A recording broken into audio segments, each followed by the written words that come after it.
The eye of all the world, the ancients called it. The heart of a lost empire that had lasted for 1,000 years and more. Saint Sophia, the Church of the Divine Wisdom. This was their crowning glory, the glory of Byzantium.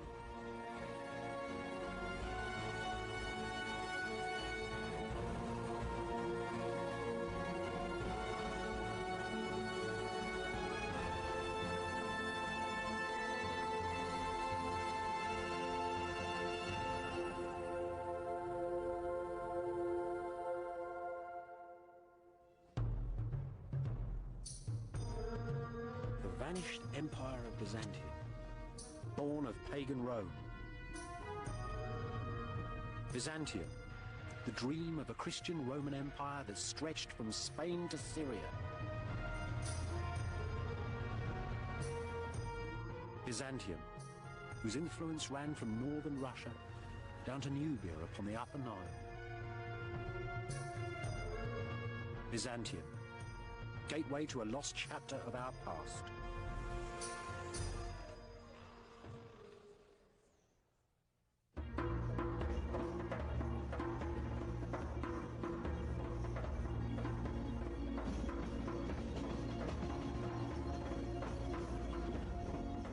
Orient Express. I first travelled this line in the 60s. I bought a ticket at Waterloo Station in London for a ride to Istanbul in Turkey, and a lifelong fascination. It took 3 days to get there. It was hell on wheels, really. Goats in the corridor and communism out the window.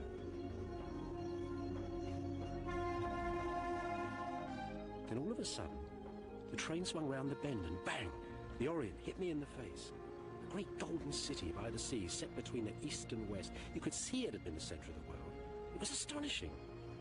I'd come to Istanbul.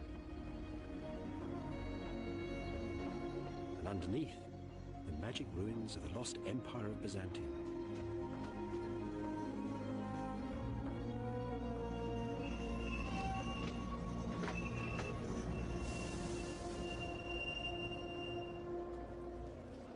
The Orient Express stopped here, in the heart of the old city. I got off it in clouds of smoke and steam, haunted by the ghosts of Greta Garbo and Agatha Christie, by 1,000 spies and archaeologists, by the kings and courtesans of pre-war Europe.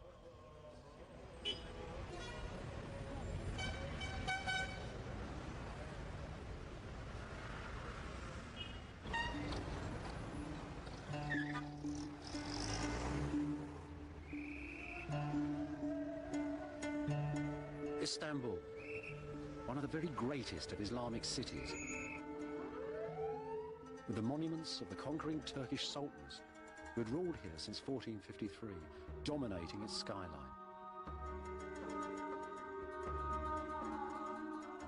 Underneath, though, are much older ghosts, brushed each day by people of the living city, the ruins of Constantinople, the capital city of the Empire of Byzantium. Istanbul, Constantinople, two names, new and old, for the same grand city. 16 centuries ago, in the year 330, the Emperor Constantine, the first Christian Roman emperor, chose this city, then a small Greek town, to be his capital. No one quite knows why. One thing's sure, though. The great warrior emperors had left Rome and the cities of the West forever.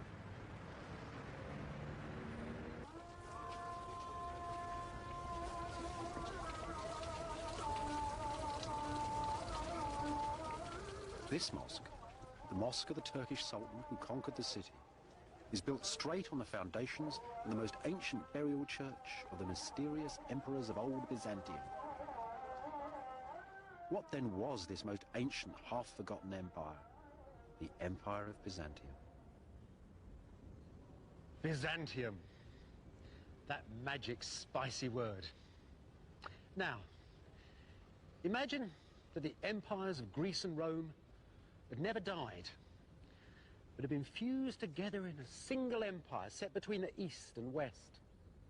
And imagine that the emperors of this kingdom The sacred emperors could be torn to pieces by the mobs in the street. Emperors who could mutilate their courtiers and children, could kill their priests and blind whole armies of invaders. Yet emperors whose artists made some of the most finest, the most exquisite images the world has ever seen. Visions of heaven and earth, sublime architectures, copied by everybody from the caliphs of Baghdad to the popes of Rome, the kings of Germany and the tribes of Nubia. Visions of heaven's order and earthly power that still lie deep within the modern world. Allahu Akbar. Just as this mosque, the Conqueror's Mosque, stands on the ruins of Byzantium, so do we all.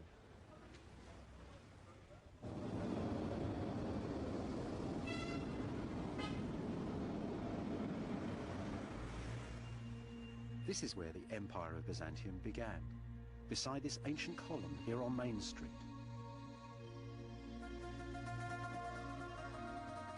A lonely ancient relic in a modern city. In the year of our Lord 330, on a lovely May morning, a great procession came down this road. It was the highway of an ancient city called Byzantium, and the procession was led by the great Roman Emperor Constantine. And he'd brought with him a bunch of priests, pagan and Christian ones, and they were all holding an incredible collection of relics. There were 12 baskets filled with crumbs, the residue, it was said, of our Lord's miracle of the loaves and fishes. There was the very axe that Noah made the ark with. And there was a statue that the emperor himself had brought secretly from Rome, a statue of the Greek god Pallas. And at an exact moment prescribed by astrologers, they buried their relics just over there, at the foot of the column. 7 drums of porphyry brought from the Egyptian deserts.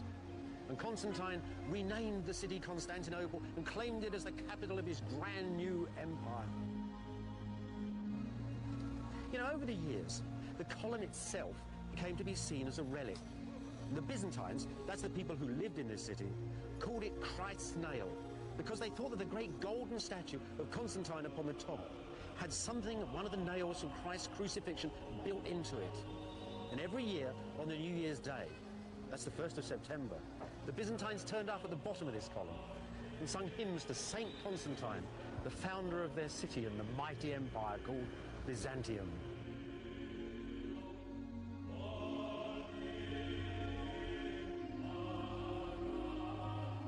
Constantinople was designed to be the center of the Christian world, the center of Christ's government on earth. These great cups were made to hold the mystery of Christ's blood inside the city's churches. Churches glowing with Roman gold and ancient holy images. Images that for 1,000 years flooded right through Europe and the East.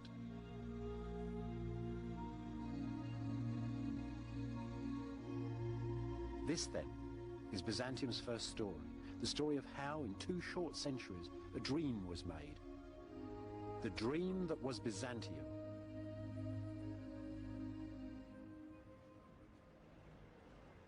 Constantine, the Christian emperor, the man who took the faith of Jesus and the God of Abraham and created the beginning of the governments and churches in which the West still trusts. He was crowned, they say, at York in England in 306. For 40 years, he had killed foes and family alike, and when he died, people were so frightened of him that no one touched his body for a week. This was the extent of Constantine's ambition. The late Roman Empire, with Constantinople, not Rome, as its capital.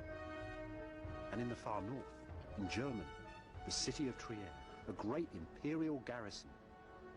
It still shows something of what ancient Constantinople used to look like.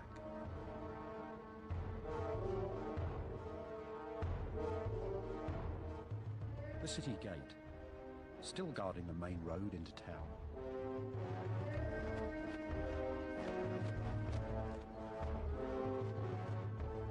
A great grim gate. Like the rest of the northern frontier, Trier was continuously threatened by Huns and Goths and Vandals and a dozen other warrior nations. Constantine the Great, the emperor himself, would have walked down this same passage 1,600 years ago.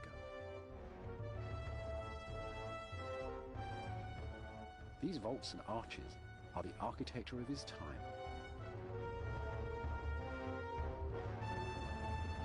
Once you were through the gate, most Roman towns looked much the same.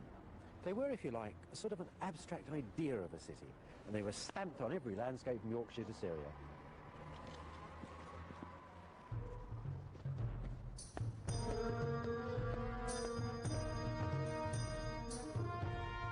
You can still sense their design in 1,000 old world cities, and in the New World too.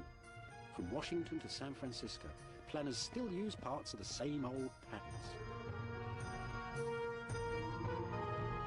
All Roman towns had roads like this one, wide thoroughfares that took you from the country to the heart of the city. This one is at Palmyra in the Syrian desert. In Constantinople, it was called, quite simply, the main road. Now, what you've got to see is that behind all these columns, there are little rows of shops running down the sides of the street. Butchers, bakers, candle makers, all sorts of people. In Constantinople, it would have had the goods of the known world. Africa, China, the Baltic, everything was for sale. Just imagine, the emperor is coming in triumph. He's won a war and he's coming through the gate.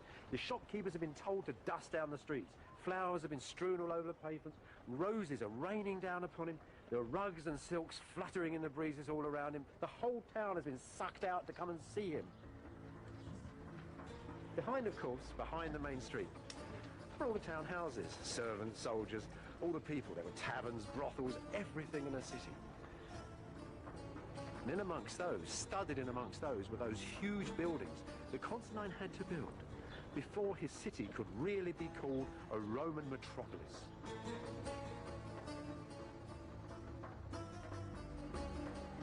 It's only a little building, but it was actually the heart of ancient Palmyra. It's the Senate, the Oval Office, where government was conducted, where the town elders met, where plots were hatched, all that sort of thing. Of course, in Constantine's great imperial cities, this would have been a vast long hall. And quite often, in the central hall of government, great Constantine himself would have sat, where now the altars of Christian churches stand, because this is basically the same building. In the year 360, Constantine's son built a magnificent church at Constantinople, especially for the drama of imperial communion. Next door, those same pious emperors built a giant racetrack, the Hippodrome. You can still see part of its outline in the streets.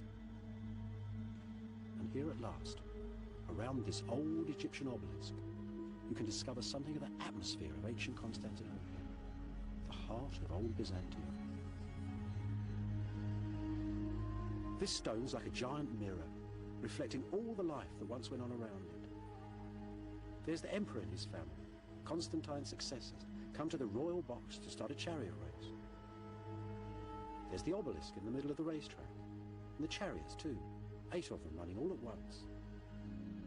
You need a lot of luck to win. This place wasn't just a racetrack, though. This is a place where people met the emperor and his court.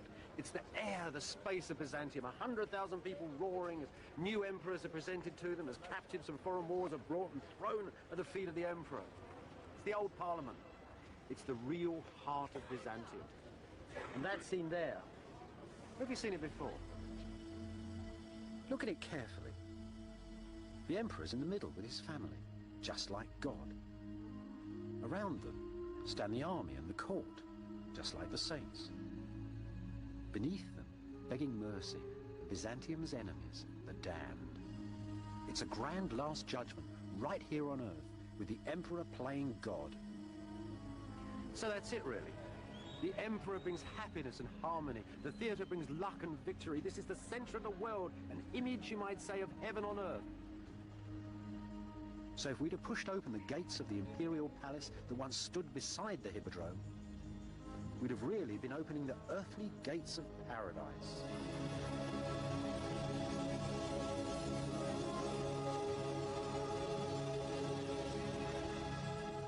Arcades of gold and marble, silver boats on pools of mercury, silk carpets, golden thrones in halls of porphyry and pearls. All are gone. Only echoes of them still remain in Syria and Italy. Once, though, Constantinople held the palace of all palaces, the palace of the Christian Empire. Church, hippodrome, and palace. Constantine had made a sacred engine that would power Byzantium forever.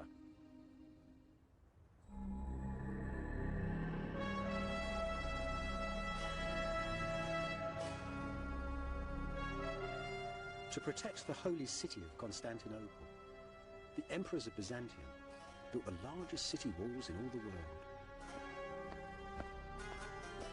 Armies that controlled the lives of millions rode through these gates, and through them passed the produce of an empire.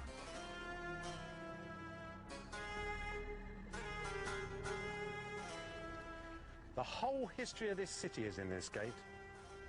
The great Golden Gate of Imperial Byzantium.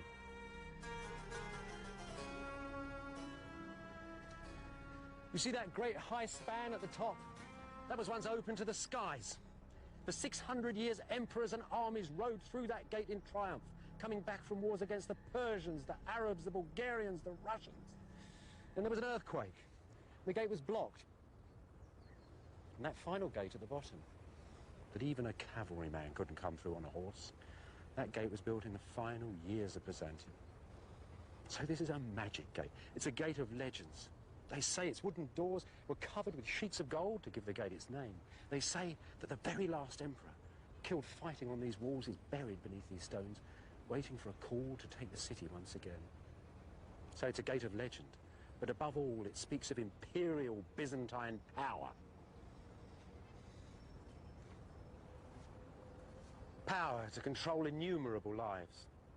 You know, there are thousands of blocks in this gate, and each one of them, each tiny mark upon them, made by an individual human hand. Endless lives absorbed in making millions of these blocks. Enough to build the whole city of Constantinople. Now this snowy marble, strange grey lines running through it, is found all over the Byzantine Empire, from Spain to Syria and back to Constantinople. But it comes from one island only, one tiny island in the sea.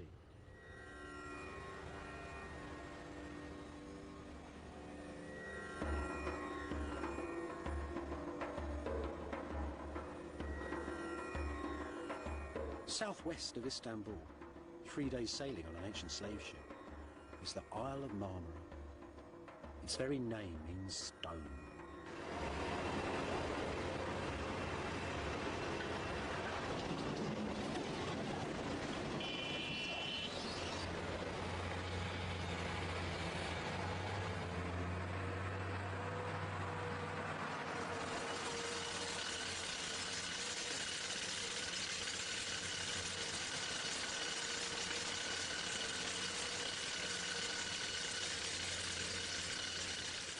In the first centuries of Byzantium, slaves in their tens of thousands worked in these marble hills. How the Byzantines loved marble. In marble, says a priest, God trapped fields of flowers and mountain forests, and fish and fruit and melting snows. The ancient blocks still strewn across the quays hint at the frantic energy that was once used to move their precious stone. Still inside the modern quarries, an ancient stone that weighs around 100 tons, part of an enormous column to memorialise the military victories of Byzantium. If it were finished, it would have had a spiral staircase cut in it, and rows of sculptured soldiers on its turning surface. It's still here, though. It cracked as it was quarried.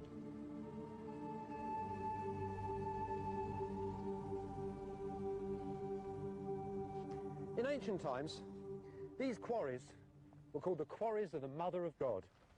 They might just as well have been called the quarries of the Mother of Constantinople.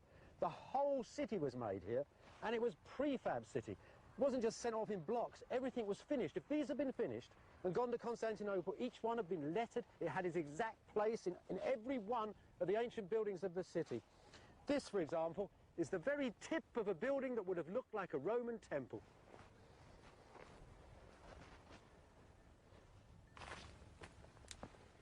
Modern quarry masters tell me that they find the best new seams of marble in the hills, beside the ancient stones. This would be a good spot then. A giant lonely column shaft.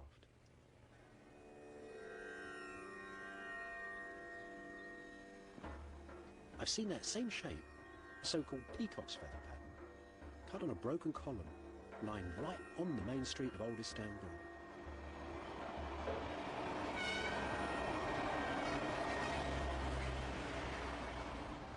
This was once a marble square on a highway at the middle of Constantinople. I don't suppose the Turks of modern Istanbul think much about ancient Byzantine victories. Yet there's still some fragments here of that great memorial column that made it all the way from Marmara. The ghosts of the imperial armies still lining the routes of their processions through the city.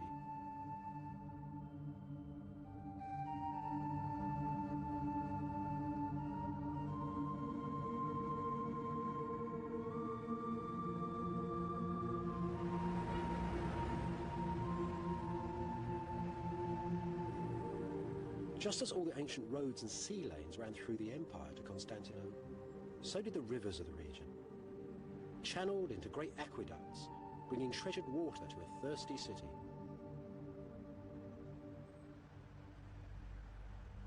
Underneath the town, cut deep into its hilltop, an eerie underworld, some 15 centuries old. Freshwater cisterns, so that the Byzantines could bathe just like the Romans did, in marble halls.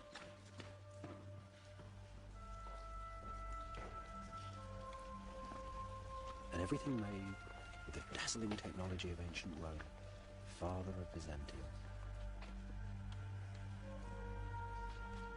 Marble columns, high brick vaults, the dark forests of Byzantium beneath modern Istanbul.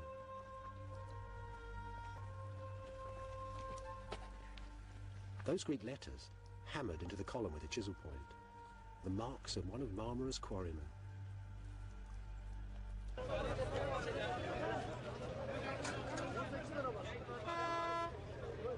Food, too, flooded into the enlarging city. What a vast logistic exercise, an earthly miracle, supporting Constantinople's 500,000 people, Europe's biggest city. And everything, of course, by hand. There was no food industry. Everything was carried here in boats and carts. The finest fish, the Byzantines believed, were caught beside the emperor's palace, between the rising of the Pleiades and the setting of the blood-red star Arcturus. Colours, smells and textures of the ancient everyday. The raw ingredients of Byzantine experience. The world of the ancient Mediterranean.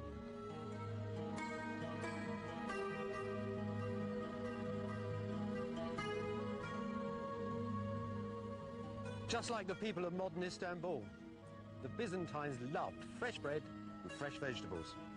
Well, the bread, at least the grain for it, they brought from their province of Egypt. The vegetables they grew themselves, in little plots beside their houses in the city, in fields in a great green swathe that ran for mile upon mile down the walls of the city. And here's still a bit of it today, growing more or less the same crops.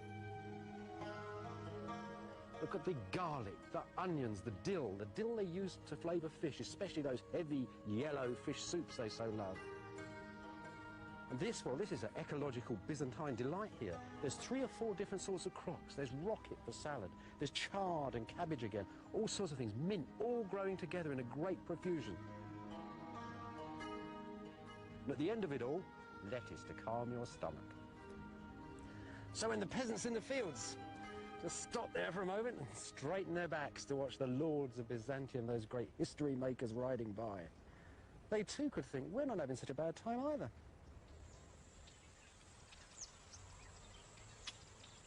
The Byzantine economy was based on the classic Mediterranean diet: wine, grain, cheese and vegetables and olives. Olive oil was a staple. It was Byzantium's fuel. It lit streets and homes and lighthouses. It oiled carts and cured baldness. And it was used for cooking. In its first centuries, Constantinople's oil came mostly from northern Syria.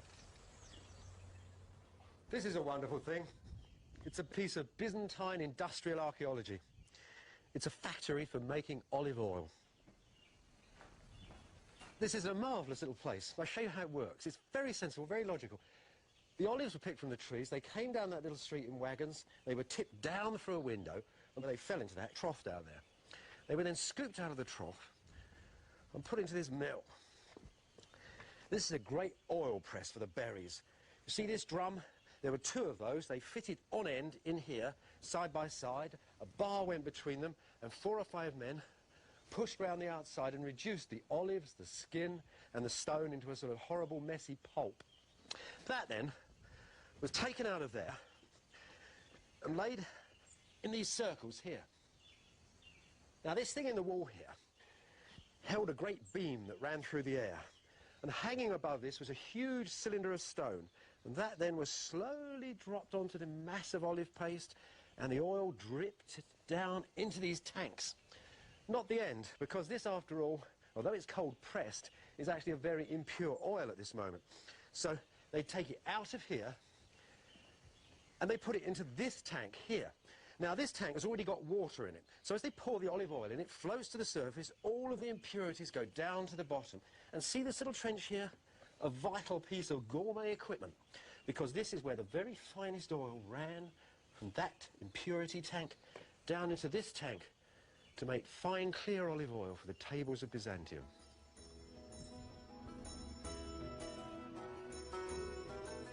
This is Sigilla, one of 300 ancient Syrian villages with Byzantine olive groves.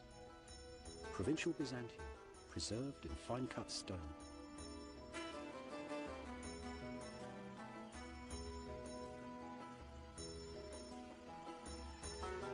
Just off the main square is the public bathhouse, forerunner of the Turkish bath. St. John cast whores and devils out of one of these.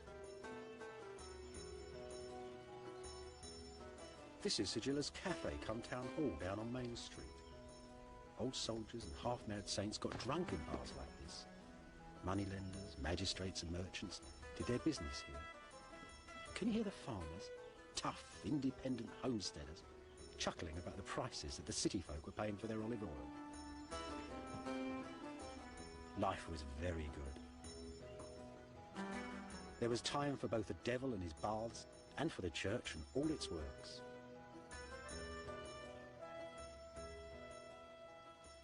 If you'd have come up this path 1,500 years ago on the 1st of September, you'd have been accompanied by thousands of people shouting and singing praises to the Lord. It was the feast day of St. Simon of the Pillar.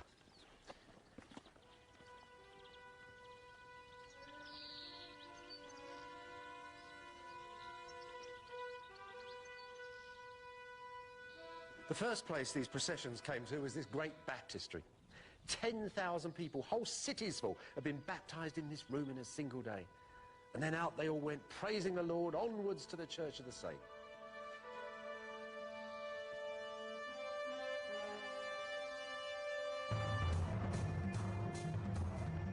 It's Roman architecture still, of course. Arches, vaults and column tops. But now, there's Christian crosses too. The ancient forms are turning into something else. See? The wind of faith is bending all those ancient pagan patterns. This is the style that would become Byzantium. And at the church's hub, the remains of the 50-foot column on which St. Simon lived. So who was this weird man who lived up a pillar and half the world had come to see him? When he died, they built this beautiful dancing church in his honour.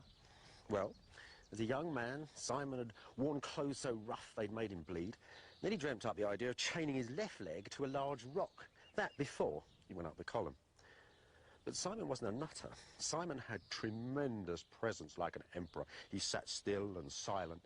And in these contests between flesh and the devil, it seemed to most people that he was beyond touch. And there he was on his pillar, halfway between heaven and earth, a perfect man to settle disputes. So they used Simon The farmers of Syria would come here when they were in arguments and he would settle one against the other. The Bedouin, the Arab Bedouin, came to see him too. The emperor used to come to see him, and always he acted as a balance in society. Such a terrifying balance that if he cursed somebody from the top of his pillar, a rock would explode next to the unfortunate individual. So Simon it was a vital element in his new Christian empire. An element which somehow had taken the old stern order of the Roman age and left it halfway between heaven and earth. In the eastern Mediterranean, in the warm heartland of the pagan world, the first Christian empire, the Empire of Byzantium, found its balance. It was a good life, a rich life, and there was peace and plenty.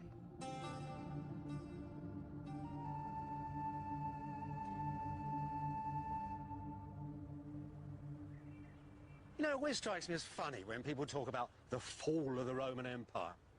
After all, standing here in Constantinople, it just got richer and richer and richer. Didn't fall at all. I suppose really it's because Rome fell. In fact, Rome didn't fall, it just got poor. Constantine had moved the capital from the great old cities of the west to here in the east. And with him moved the government, the generals, the artists and the architects. Everybody who made the empire moved with him. So in 475, that's 25 years after these walls were finished, the last Roman emperor of the West, a young man, a junior emperor, sent the crown back here to Constantinople, to New Rome. This was the new city. And I suppose really the story about the fall of the Roman Empire, that's the Western Empire, was really invented in the Renaissance by the popes, who really wanted to get the idea of a pagan empire falling and a Christian empire of the West rising. They're good propagandists like Raphael and Michelangelo to budge them on their way. But the truth is, the real truth is, that old Rome, ancient Rome, had been modelled on the great cities of the East, on Antioch and Alexandria, all those great marble cities. So when you say Rome fell, it didn't fall at all. It simply went back home again.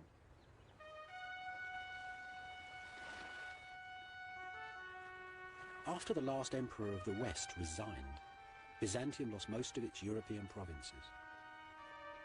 Only for a century, though. By the year 555, brand new Byzantine armies had ruthlessly reconquered some of them.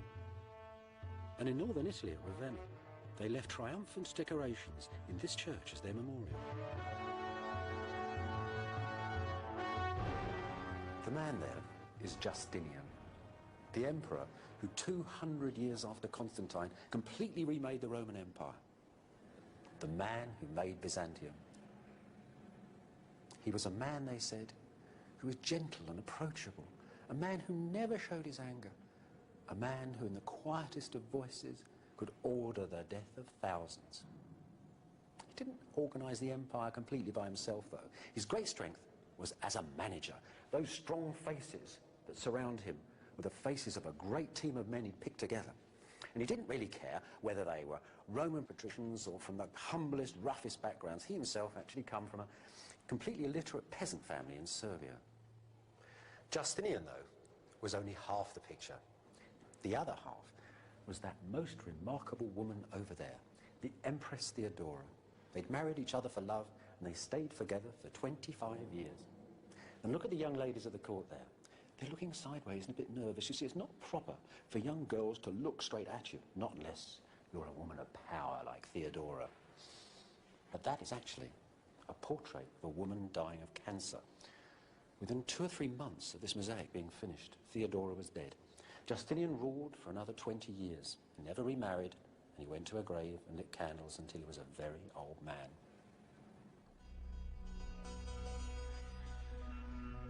Though Justinian and Theodora restored the Roman Empire, this was no longer the ancient classical world. They lived in a different age, spoke Eastern Greek instead of Roman Latin, and viewed the world in very different ways.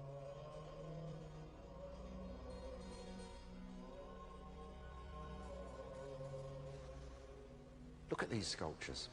They're probably the last classical figures ever made. They were made actually in the generations just before Justinian. Now, at first glance, you might think they're just part of those usual old classical things you see hanging around museums. Big stony Alexanders and Caesars all strutting their stuff. But they're not like that at all. They're new, they're different. Something else is going on. It's very simple work, very realistic in a way. Little light cut lines, and a day-old beard lightly chiselled on the hard marble, as if to emphasise its transience, its insubstantiality. These people are pensive, sad, and rather wise. After all, hadn't the saints and bishops told them that this life, this material world, was only an illusion? So naturally, these statues don't strut their stony stuff like Alexander or the emperors of Rome. They are not heroic descriptions of skin and bone and straining muscle. Each man stands inside his own mysterious inner space that each one of us must occupy. And from that space, they look outwards, from the soul, towards the heavens. As you might expect, if you should move around them, the solid bulk of marble and humanity is seen to be nothing more than an illusion.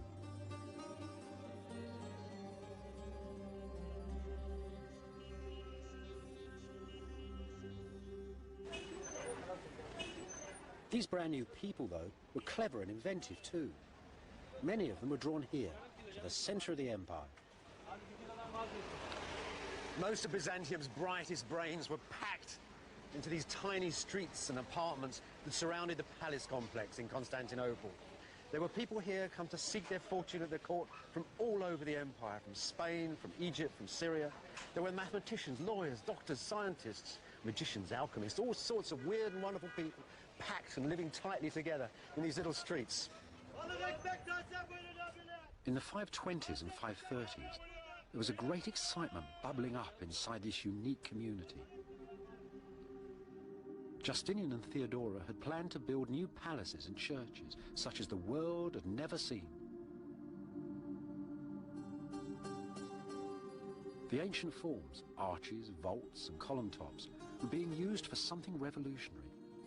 Something that will be echoed in 10,000 different churches for 1,000 years and more. The style that is Byzantium.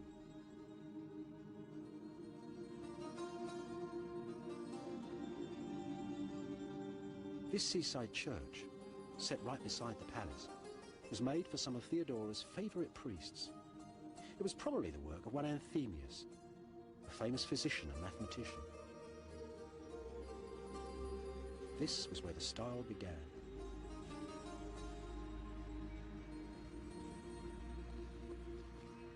Theodora built the church to hold the blood-stained cloaks and bodies of two martyred soldiers, Sergius and Bacchus, the army's patron saints. Now it's a mosque.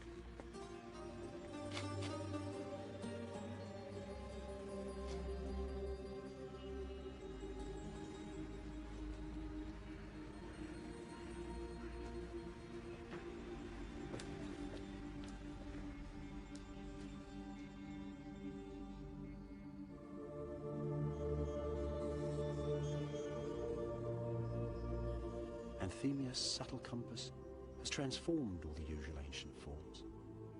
Squares become circles, circles octagons, and all around a single central point. Space spins into ever smaller spaces. It's as perfectly mysterious as the finest natural crystal. The walls, the columns, seem to be nothing more than an illusion, and simply fade away.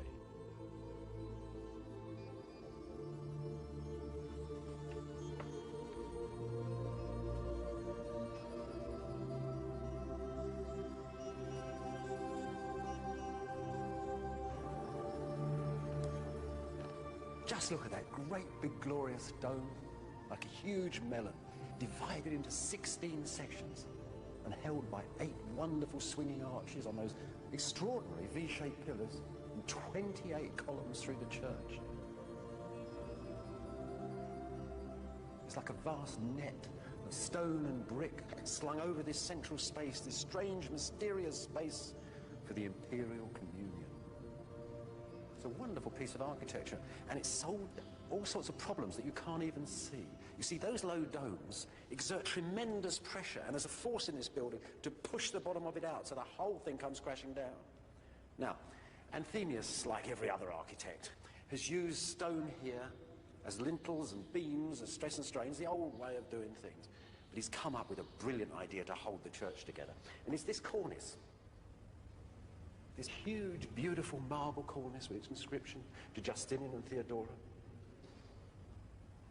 This isn't just here for decoration. This links the church in a chain. It binds the stones together. A great necklace for the church, brought from a shining island in a bright blue sea.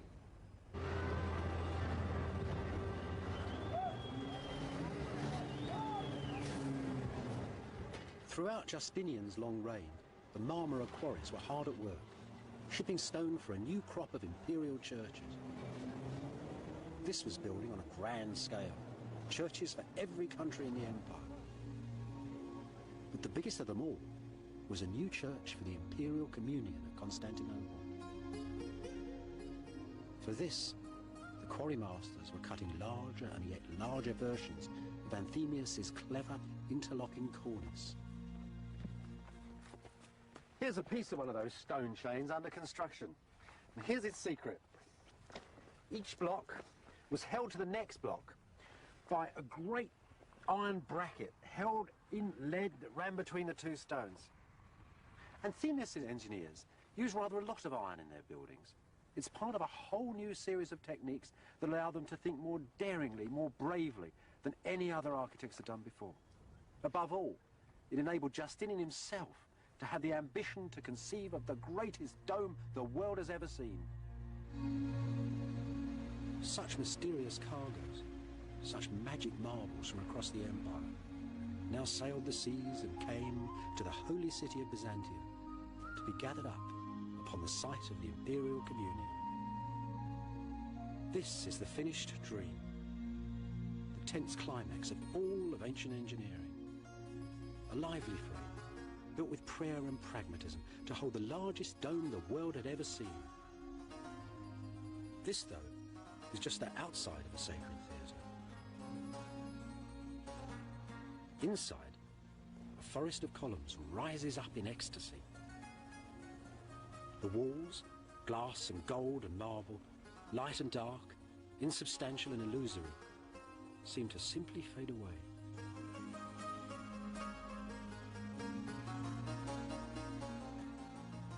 A perfect sea of space for God's holy wisdom to come down and touch the earth. A perfect theatre for the anthems of Byzantium. Lo, the lords of heaven and earth have come.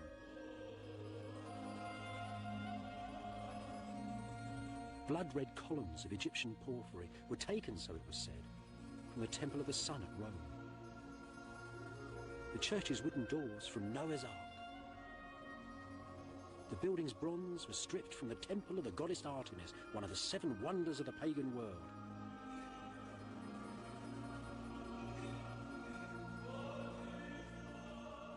No wonder the building has itself become a legend.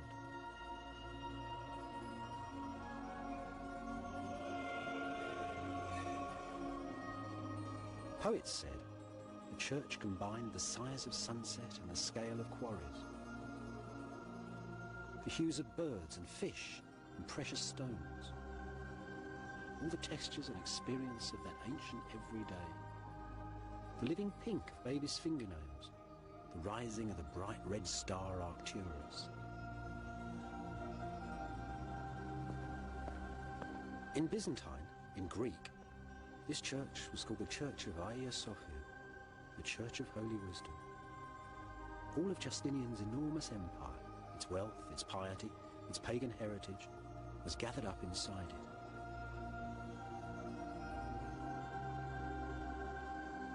Throughout the next 9 centuries, this vast old building stood right at the centre of Byzantium, a symbol of its true destiny on earth.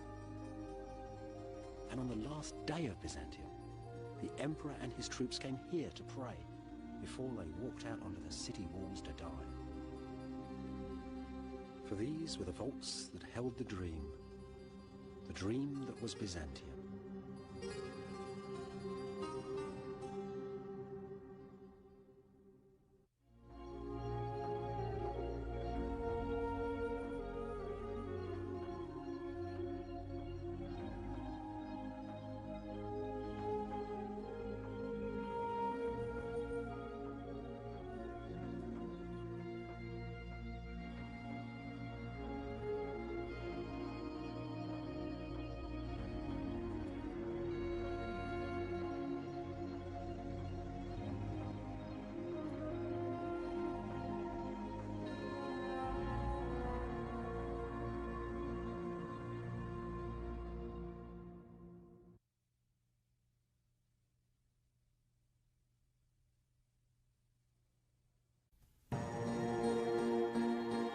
Pictures of Mary, Jesus and the saints.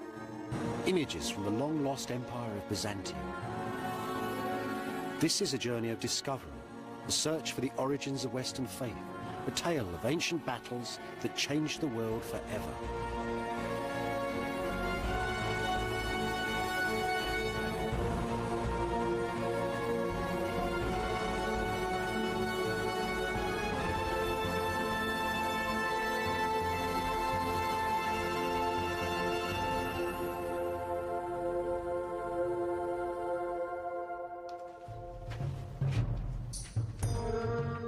Born of the Bible and the pagan Roman Empire, Byzantium still stands at the heart of the modern world.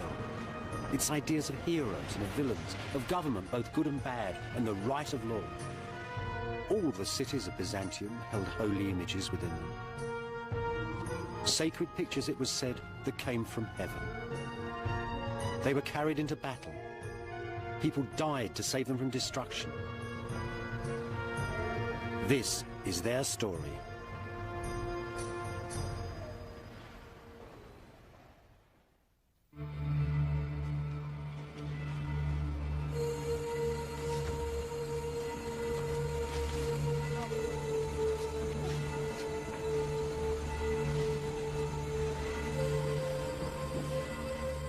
This is the heart of the ancient palace of the popes of Rome. It's centuries older than the Vatican and filled with holy wonders. Believers say that Jesus Christ once walked upon these steps, that they were taken from Pontius Pilate's palace in Jerusalem. The steps were brought to Rome in the first centuries of Christianity and are reverenced still by millions of people every year who pass up them on their knees, deep in penitential prayer. Inside the ancient chapel at their top, Rome's most holy picture, an image made, so it was said, not by human hands at all. A portrait so powerful that when, deep in the Dark Ages, the barbarians stood at the gates of ancient Rome, the awe-inspiring image crippled the tribesmen with its paralyzing gaze and sent them running back to Germany.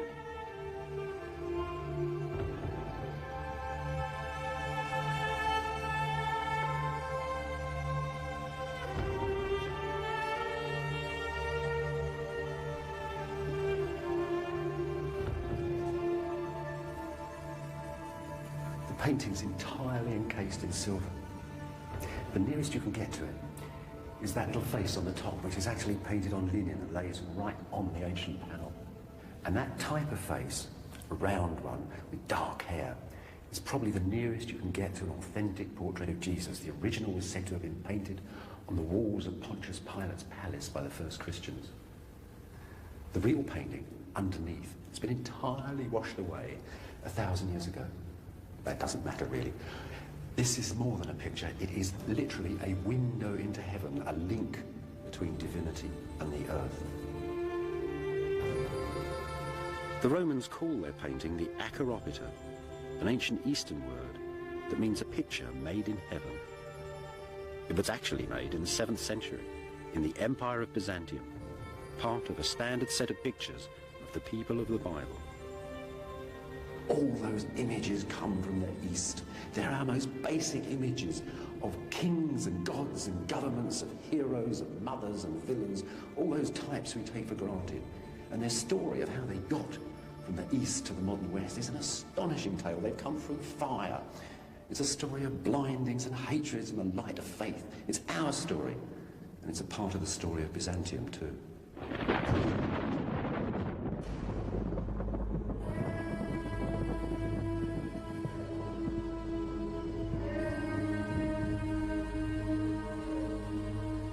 The story starts in the year 360, just a few years after the Roman Empire had accepted Christianity, when a pagan pilgrim came here, to the Greek sanctuary of Delphi, to ask the god Apollo if the ancient pagan images would ever again be honoured and worshipped in the ancient ways. Deep down, under Apollo's vast temple, an old lady sat, filled with the fumes from a volcanic crack underneath and drugged with cyanide. She babbled a reply, and a priest took down her words in classic verse. Tell the world the glorious temple has fallen. Apollo's springs are dry. The world no longer has a prophet.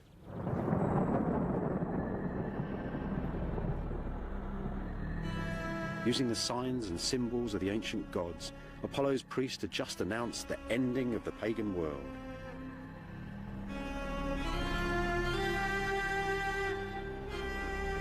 In the pagan world, the gods controlled everything. From the movements of the stars in the sky to the fishes in the sea. And their signs and symbols were everywhere. They protected crops and trees. They were in every stone. When the thunder came down, you understood it because it belonged to a god, and every god had its sign. It was a complete universe, and everybody felt secure in it. When Christianity took over the Roman Empire, it attacked and swept away all these signs. Now, these signs were as old as man himself. And Christianity was pretty poorly supplied with alternatives. After all, it was a language of books and words. But unless it was to fail, it had to develop, and develop quickly, a whole new set of images for the world. The trick, the genius, you might say, wasn't just to swap this ancient chaos of 10,000 pagan signs and symbols for a single set of Christian images, but to find a quick way of spreading these Christian images and pictures right through the ancient Mediterranean. Books. Books were the answer. Books were invented at the same time that Christianity started. Before that, there were scrolls. Now there were pages. This is a copy of one of the oldest books in the world, from the first centuries of Christianity. Look, if you flip through it, you see pictures. They're illustrating the narrative. If that would have been a Christian book, it could have gone from one end of the Mediterranean to the other and taken a whole set of Christian pictures, a story for the walls of a church. Well, that's just a copy. These images, these ancient images, are so precious that real books of that age, from the 5th century, some of the oldest pictures in the world that have come from books, are now not in books but trapped in glass. Look, here is Jupiter. This is a pagan book illustrating pagan poetry, and it's a picture of Jupiter, the king of the gods, and he's got a halo, just like Christian saints will have in their pictures. And he's holding a globe, just like Christ will, in 1,000 churches. And he's sitting under the ark of heaven, as Christ does. And he's king of the stars and the moon and the sun. This is a pose which says to you, king. You can't have Jesus, king of the world, unless he looks like a king. That looks like a king. That's where they're getting, as it were, their iconography from, straight from the pagan faith. Now look at this. Here's another one of these very precious ancient illustrations, really the roots of our Western art. Think of that. When you make gestures today, when you go, victory, or communism, fascism, bang, bang, you're doing universal gestures. They get emotions in you immediately. This said to the early Christians similar sorts of things. Look, here is a Roman general and his mistress and a friend having dinner. They're sitting round a table, they've got halos on. Everybody would know this was an imperial table. There's a way of drawing tables, even with a fish on a plate in the middle. You'll see that in churches. You'll see that same image, except there, it becomes the Last Supper.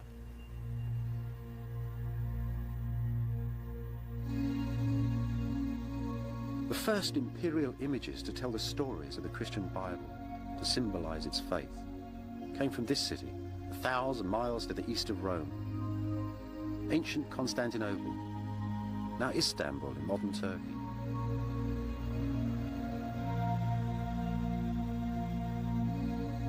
The Emperor Constantine the Great dedicated this column when he founded Constantinople in the year 330. From that year on, the city stood at the heart of Constantine's vast empire, the first Christian state, master of the greatest cities the world had ever seen, Alexandria, Antioch and Rome, and the capital of the brand new empire of Byzantium. From the very beginning, Constantinople really sizzled. New religion, new state, new government, everything here was up for grabs. Amazingly enough, we have a good idea of how it felt to be alive inside this city, and at just this time in history. It's a 1,500-year-old press photo. It's not on film, though.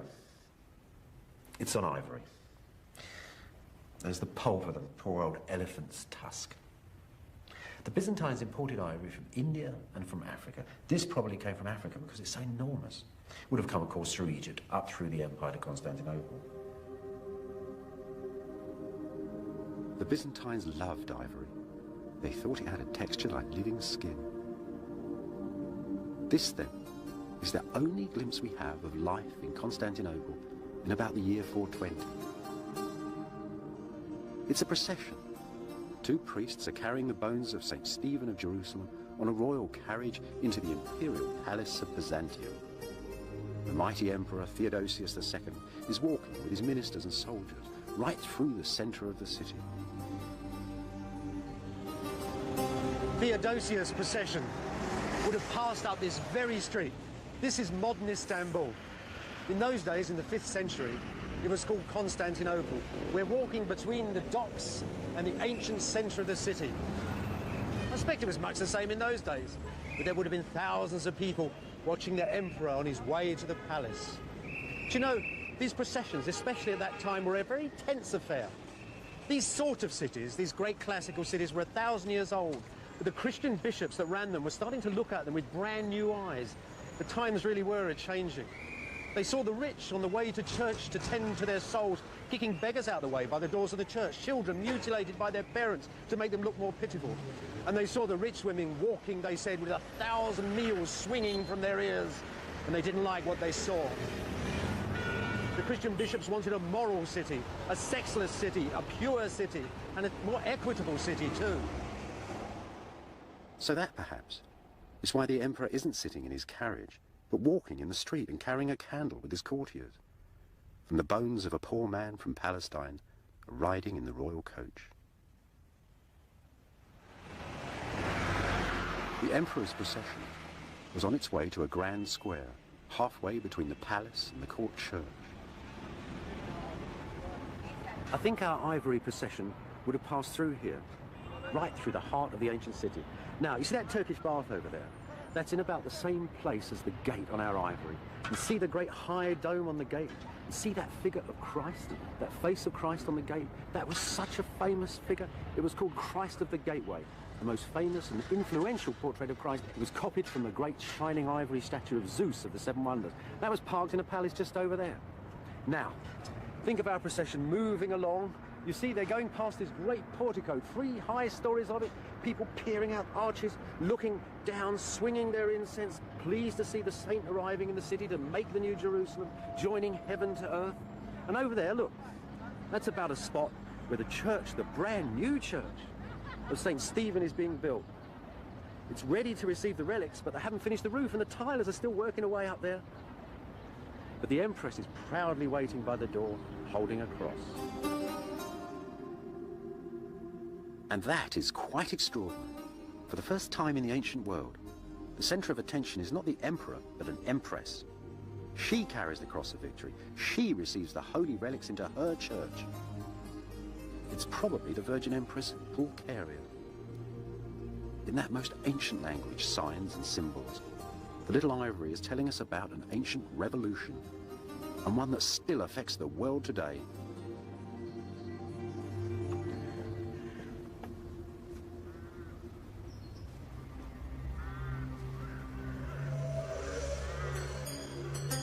In the first years, many of Christianity's most famous pictures were made here, in the grounds of the great monastery of St. John Studios at Constantinople.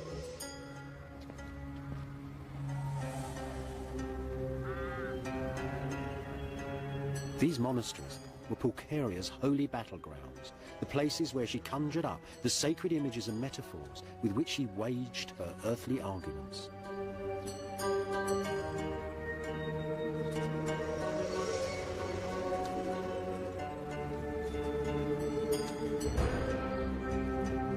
At the centre of this ancient image factory, one of Constantinople's oldest churches, where the sacred signs and stories were put to powerful use.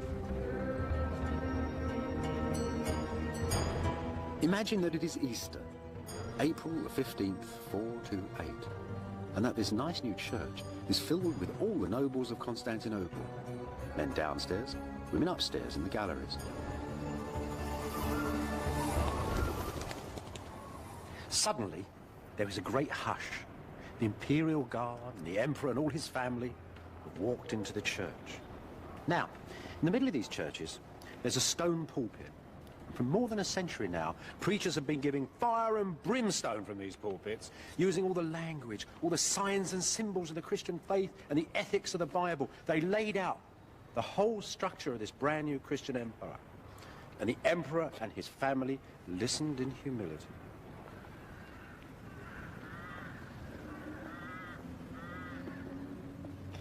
Right on this line here, there was an altar rail. It separated the main body of the church from the high altar. Only the emperor and his priests were allowed in here, close to the divine mystery of communion. In 428, though, things were rather different. Theodosius, the emperor, was usually accompanied to the altar by his sister, Pulcheria. They'd ruled together since they'd been children, two frightened toddlers in a palace filled with intrigues and plots for the succession. When she was 14, Pulcheria had hit upon the answer. She dedicated an altar to her own virginity and to the rule of the emperor. From that moment on, they ruled a strange, sacred couple like Joseph and Mary, and there were no plots for the succession. It had also given Pulcheria a unique role within the church. On that particular Easter day, though, things turned out rather differently. Pulcheria's way to the altar was barred by the new patriarch of Constantinople, one Nestorius. He said that only men could enter the sanctuary. Pulcheria was aghast. Her new role as a virgin had projected women in a different way. She was as pure as gold, she said. She had kept herself as soft as fleece to receive the Holy Spirit. Have I not given birth to God, she cried. Nestorius, though, was a man of the old school. He preferred to see women as the daughters of Eve, an unfortunate lady who dabbled in snakes and sex and sin. You, he said to Pulcheria, have given birth to Satan. And there you have it, really. The three roles of women laid out in the early Christian church: sinners, virgins, and mothers. By opening the debate, Pulcheria not only advanced the role of the Virgin Mary and women in Byzantium, but defined the role of women in Christendom forever.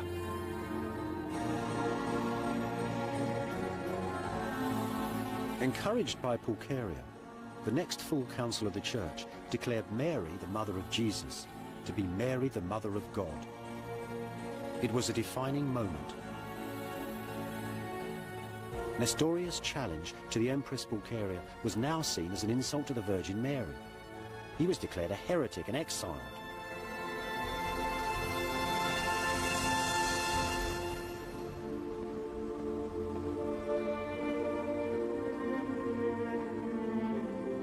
Thanks to Pulcheria, the family of the Emperor of Byzantium had become a mirror image of the Holy Family in the court of heaven. That is why these medieval emperors offer their city and an image of this church, St. Sophia, Byzantium's cathedral, for the protection of the Virgin Mary. Christ's mother is their mother too. After Pulcheria, the emperors of Byzantium ruled by divine right and by right of birth, and all later Western kings imitated them. Pulcheria had cast that spell of power and sanctity that still surrounds the offices of government today. She'd also changed the way that men saw women and women saw themselves.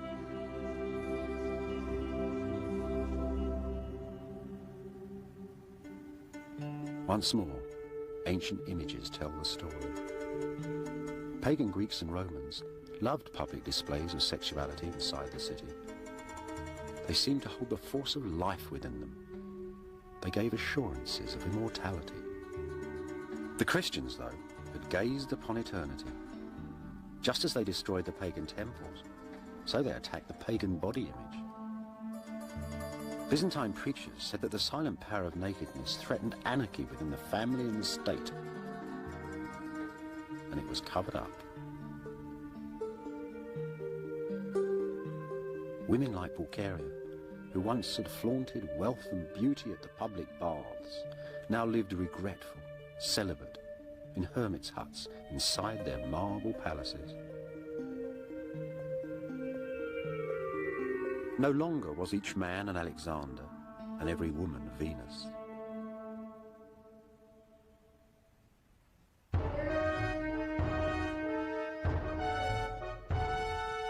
Right through the empire, the cities of Byzantium were filling up with Christian piety. Yet it was still a magic, superstitious world. A world, too, where those who knew the will of God held quite enormous power.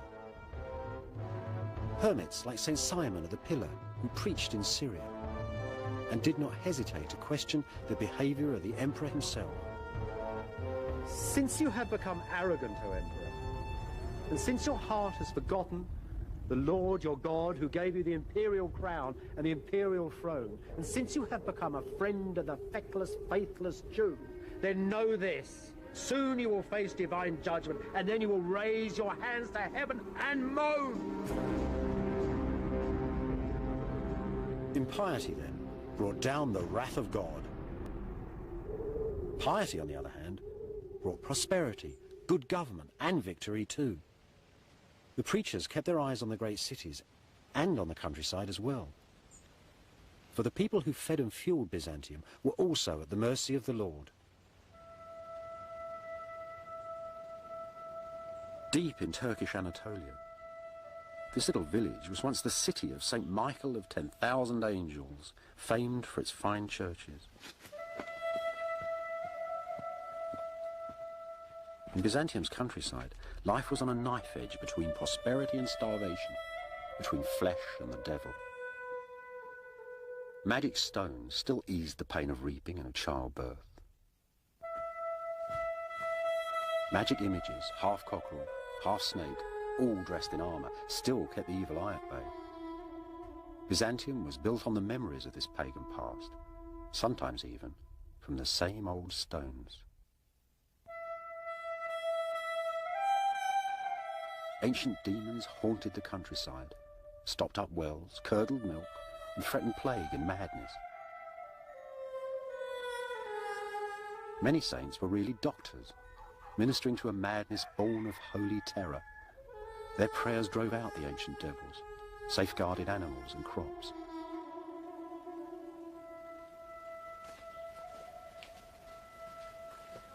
For archaeologists, of course, such goings-on are very hard to excavate, but sometimes there are clues to them, still lying on the swelling earth.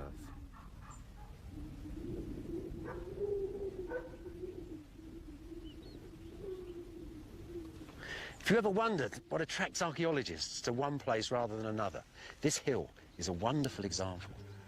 Just look at its shape. It's a bit strange in the landscape. Look at all this white stone. This is building stone. Well, that's interesting, you might think. But then I found this. See? It's a very rare piece of marble, just like the Byzantines used to use to clad the walls of buildings. So it's quite a rich building. Here's a bit of the roof. So we got the walls and the ceiling, everything you could need. What the devil is it? Well, look a bit closer. And here you can find something absolutely unique. This field is studded with tiny little bits of glass. These bits of glass are very special. These are mosaics, and they were made from the 5th to the 7th or 8th centuries. That makes this field unique. Look around, and you'll soon discover why such a sophisticated city church was built here deep in the countryside. Long before the Christians took over its magic, this area had been a pagan sanctuary, a place of sacred springs and running waters, a little paradise. Well, this is the place that's given this region its name.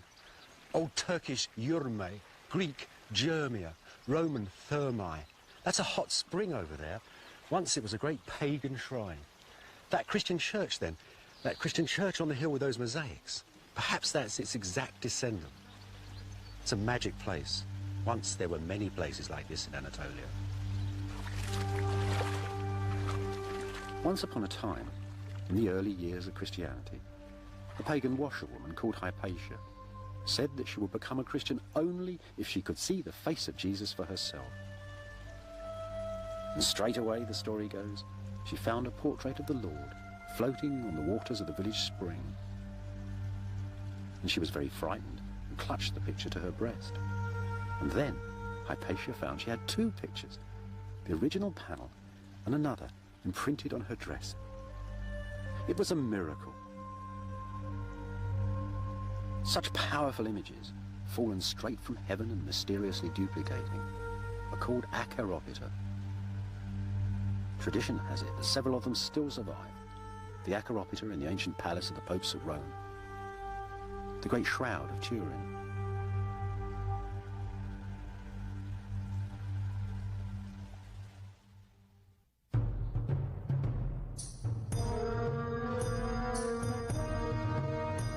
in the 6th century, Hypatia's panel painting became Byzantium's battle icon, a picture to paralyze the enemy with a terrifying gaze.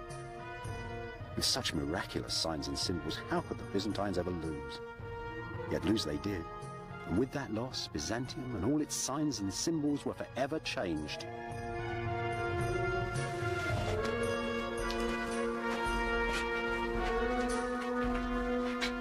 These are the ruins of a Byzantine border fortress, set right up on the edge of the Syrian desert.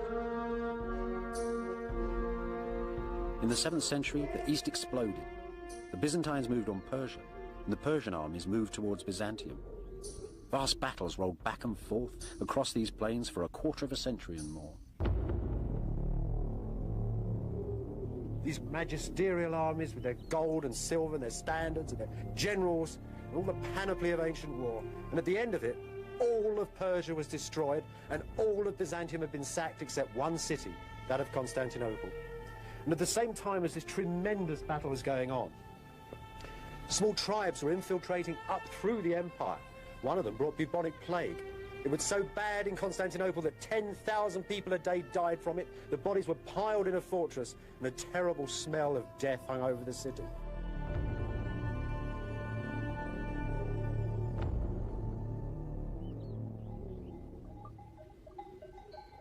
One of these tribes, from a Byzantine trading city in Arabia, found a great prophet in their midst, Muhammad. Muhammad had the ability to turn a personal religious revelation into an immediate political reality.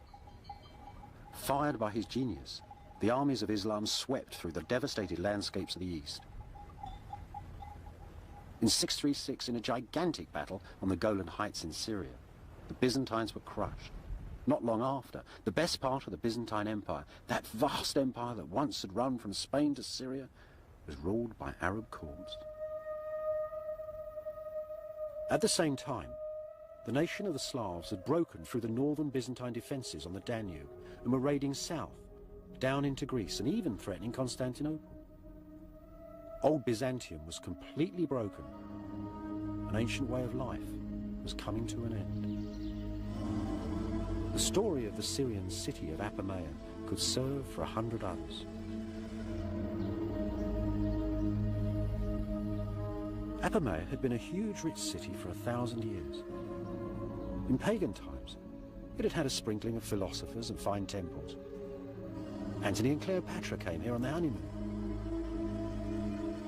Byzantine Apamea, too, had its share of elegance, with churches, relics and fire-eating bishops. There'd been hundreds of cities like Apamea throughout the Empire of Byzantium. But now, after the Great Wars, they'd all collapsed. It's very difficult to see a disaster in archaeology. Things stop, all you get is ash. In the Byzantine Empire, coinage practically stopped being issued. This meant that nobody could collect taxes, nobody could mend anything anymore. There were no inscriptions. History practically stopped. After the 7th century, the survivors came back into the ruins and started to build little houses and small fortresses amongst the great spines of the broken cities. At that point in the world, Constantinople was the only imperial city left unconquered. You could say that Byzantium had changed from an empire of cities to an empire of fortresses.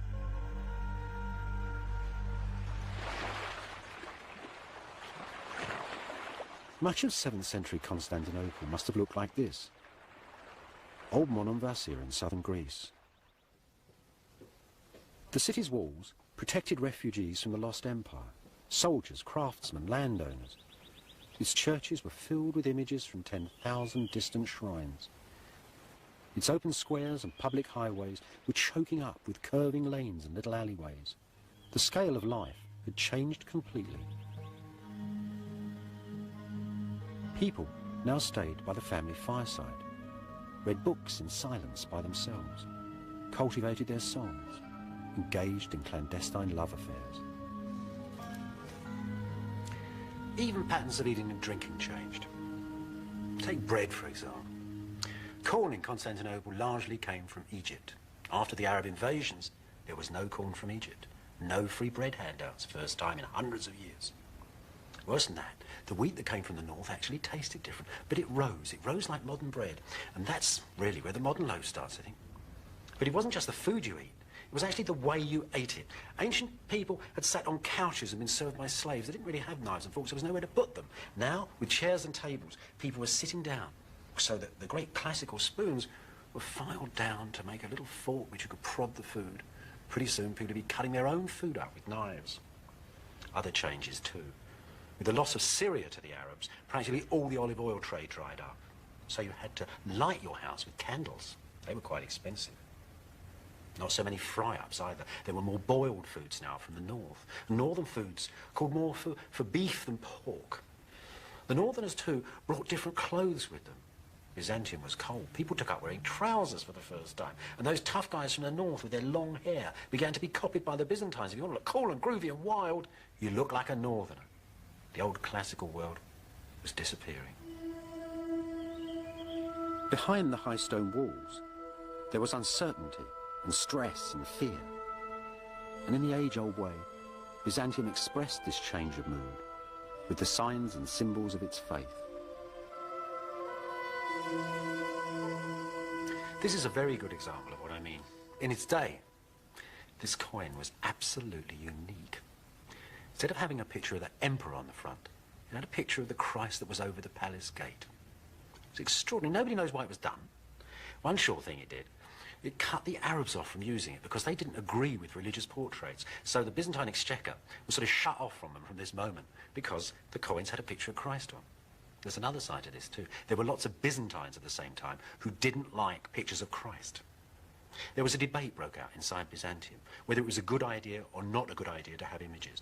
It was a debate that went on with blindings, burnings, maimings and ferocity for over 100 years, and it changed Byzantium forever.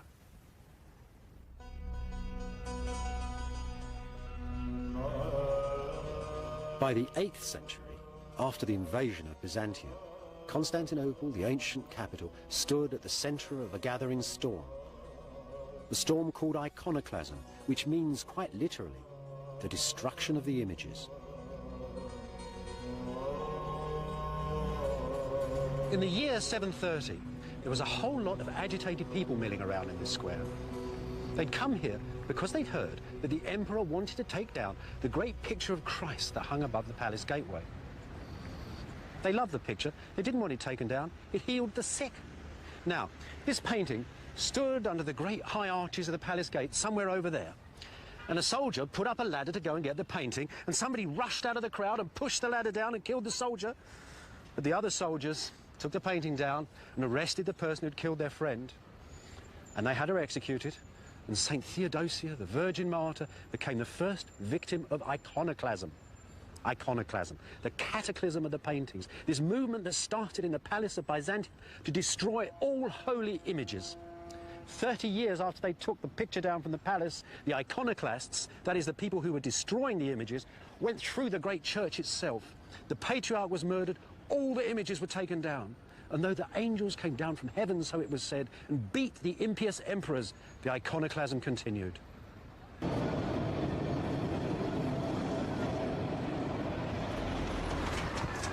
Glass mosaics were pounded into dust, books were ripped apart, wooden panel paintings chopped into pieces, and the blood of the holy images, so it was said, soaked the clothing of the iconoclasts. It wasn't only little things either. The monuments of the city were actually covered in images. This, for example, was part of a great milestone that stood at the centre of the city. The emperor decreed that the sacred image of the Virgin that it contained should be scraped away and a picture of his favourite charioteer put up in its place. What on earth was going on? Once more, signs and symbols tell the story. About the year 750, that same emperor who so hated holy images restored this fine old church, St. Irene's in Constantinople. The plain cross is the measure of the man. The pious Emperor Constantine V, a single-minded soldier. Like other emperors and generals of the time, Constantine V believed his sacred pictures were evil in the sight of God. The church contains no other images. We move in a dangerous and mysterious age.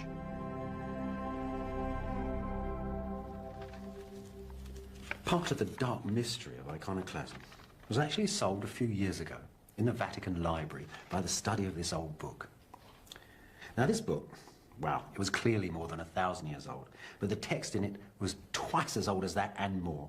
This is called Ptolemy's Handy Tables, and it was written in ancient Alexandria in Egypt, and it describes all the passages of the stars and the sun and the moons through the sky.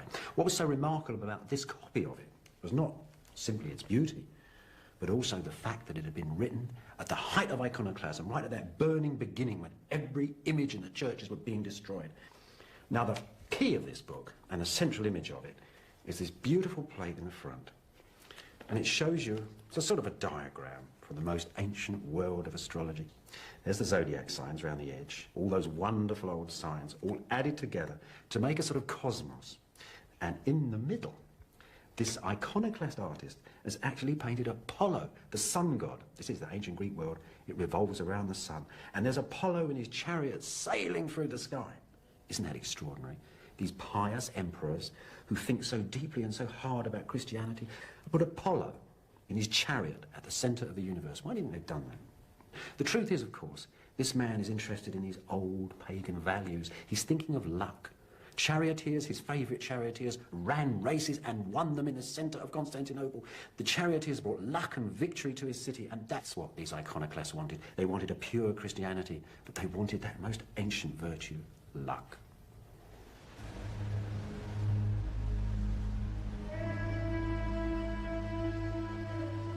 In the great spasm of iconoclasm that passed through Byzantium in the 700s, the monasteries and nunneries along this lonely coastline to the south of Constantinople sheltered both the artists and the holy images.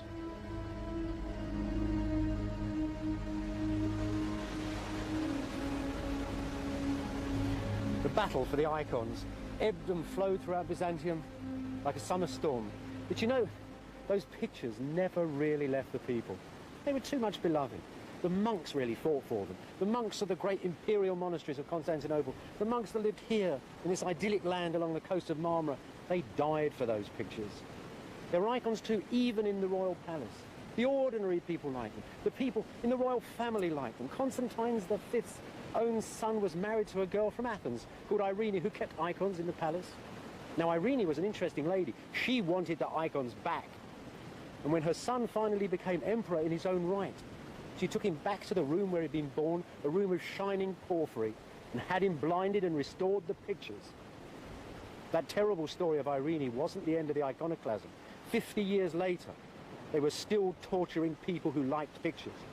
A painter called Lazarus had his hands forced down on sheets of red-hot iron to stop him painting, and still he got a paintbrush in his crippled hand and painted a new image of the Halcate Christ on the gate of the imperial palace. And that, as the people of the city knew, was the restoration of the pictures.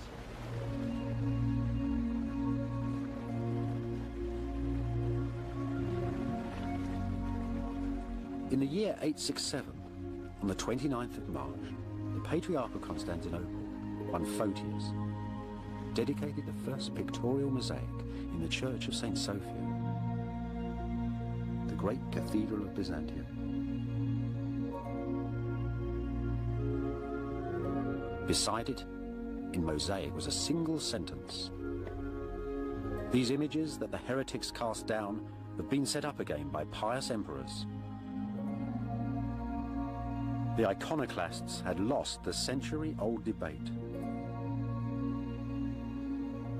Even in her image, Photius tells us, the Virgin graces and delights. She strengthens and she comforts us. Once again, the holy pictures filled Byzantium with their unearthly presence. In St. Sophia, images of Christ were placed up in the dome, and here, above the church's central door, where only the emperor could enter. Not the favourite Western image of a mortal Christ impaled in time upon a cross, but the old familiar figure from the palace gate, Christ of all time and of all places, Christ, Lord of the cosmos. Before this ancient image, penitent emperors now prostrate themselves in awe.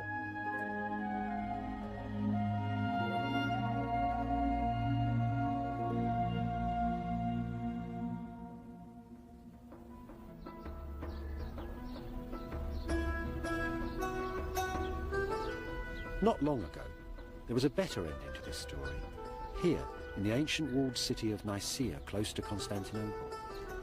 In the first years of Byzantium, the Christian creed had been written in this pretty little city, and approved here too, by the first council of the church. Over the following centuries, Nicaea had filled with little churches. One of them, a miniature St. Sophia, decorated with mosaics that celebrated the return of icons after the iconoclasm. Now, though, you can only see the glittering scenes in old photographs. The triumphant angels, the exquisite Madonna drawn over the shadow of the iconoclast's plain cross.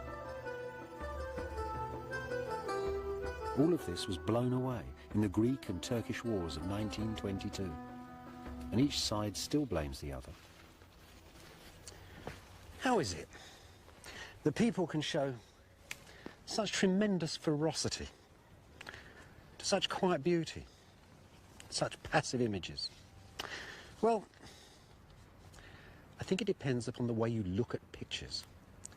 You see, that Virgin that stood here in the nave of this church, like the one in St. Sophia, wasn't like a Western picture. It wasn't just a picture of a woman in a blue dress sitting on a chair with a sacred baby. It wasn't like a record of an event.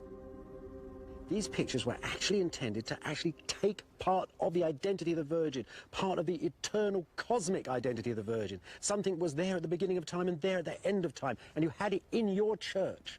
As every little icon, every little picture throughout the empire refracted these bits of holiness throughout the empire. The emperors didn't want that. They wanted to gather all that dispersed holiness around their own person in the city, along with the sacred relics inside their palace, just as they collected the taxes. So they wanted that power to themselves.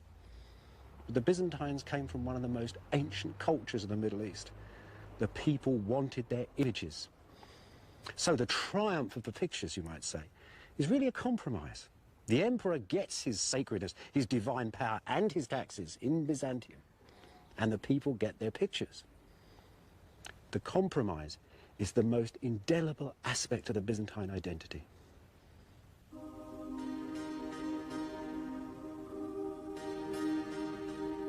This is a picture of a procession carrying an icon, and it was made 6 centuries ago, in the last years of Byzantium. It gives a precious glimpse of Constantinople's most famous image of the Virgin Mary, painted, it was believed, from the life by St. Luke himself.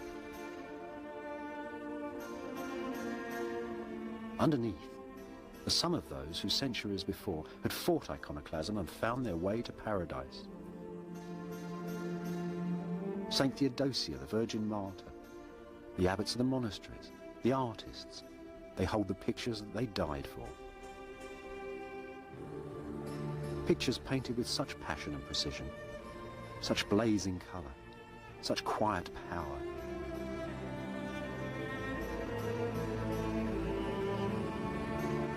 They say that on the last night of Byzantium, on the evening of Monday, the 28th of May, in 1453, just hours before Constantinople fell to the armies of the Turks, that the Virgin came down into her city for the last time and took her picture back to heaven.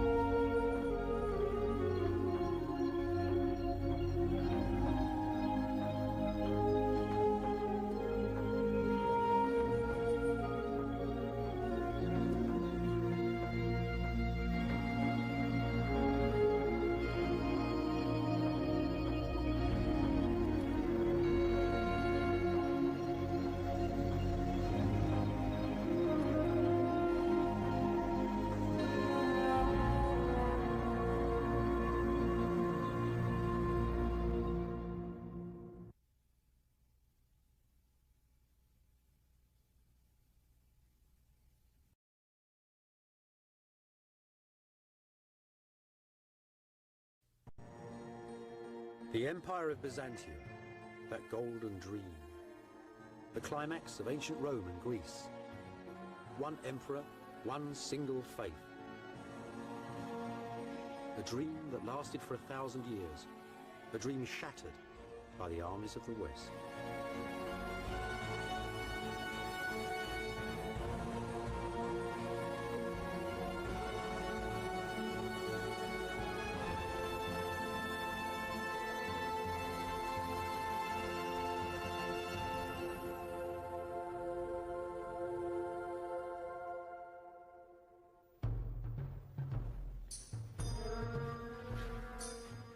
The fame of Byzantium travelled from Iceland to China, from Ethiopia to Russia, to every kingdom on the earth. And at its centre, Constantinople, the world's great marketplace. Its fabled wealth, its gold, its emeralds, its palaces, its glittering churches. A legend so rich, it caused its own destruction.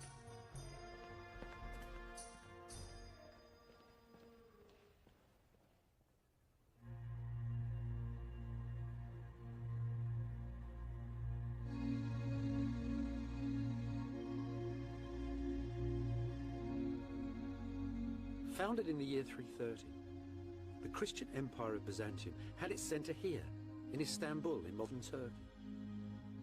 The Byzantines called this city Constantinople. 1,000 years ago, it was the richest city of them all, the eye of all the world. In the very centre, the ancient church of St. Sophia, converted now into a mosque. Here, the emperors of Byzantium met the King of Heaven, the lords of this world and the next, the centre of the Christian universe.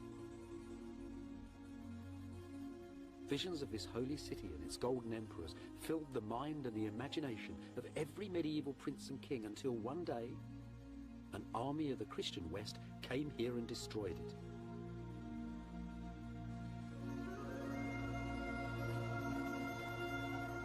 Beside the church, above the sea, a shadowed park with 5 centuries of buildings in it, the Palace of Byzantium.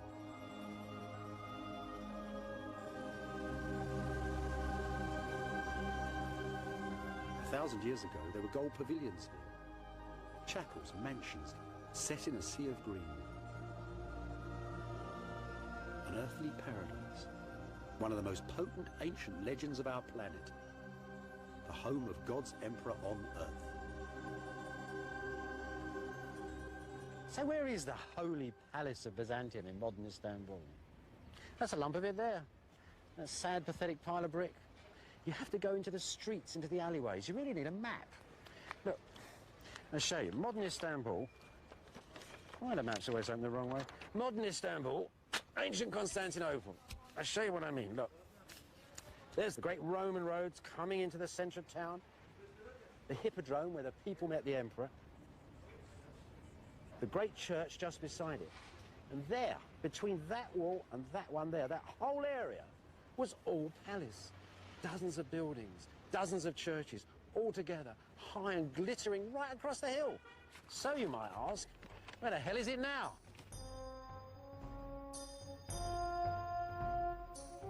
The Golden Palace is buried beneath old Istanbul.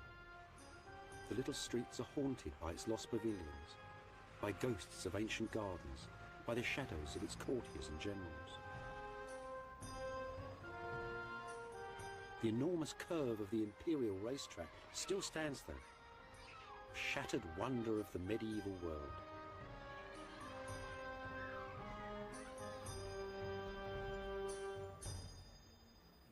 We're right at the very heart of the Palace of Imperial Byzantium. And there's a corner shop. Well, at least you could say the Byzantines invented corner shops. They had a law about them. There should be one in every street, they said, for the necessities of life. That there, though, that's something else. That's a part of the palace itself. Just part of the foundations, though. Once they held a great high terrace, not that tea house up there, where the emperors walked each evening in the fading light, their fine silks flowing gently in the fresh sea breezes.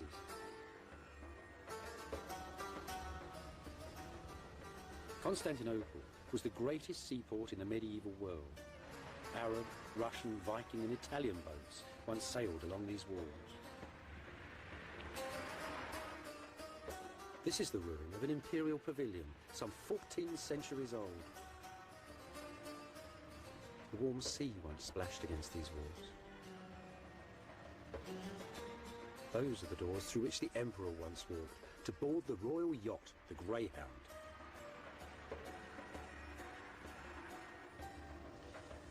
The emperors like to live beside the seaside, so it's always a good idea to, when you're walking along the seaside walls of Constantinople, to look and see if these little gates give you something of the entrance to the palace. Some of them don't look much today, but they're very interesting. See this Greek text? It's part of a Greek version of the Book of Habakkuk, a text we know once was laid around the base of a great statue of the Emperor Justinian that stood in the centre of the city. So this, then, is not an ancient gateway, because that statue is still standing a few hundred years ago. Where on earth can we find the picture of the Palace of Byzantium?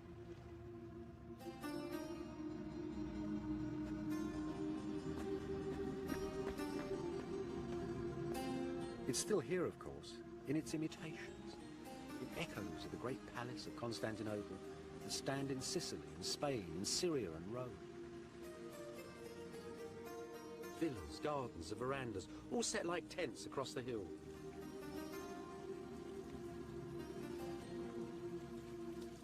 Scented courtyards, splashing fountains, a world that ordinary people never saw.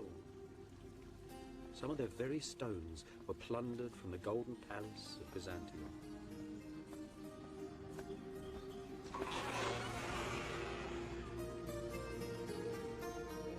There were churches too, filled with the holiest of relics.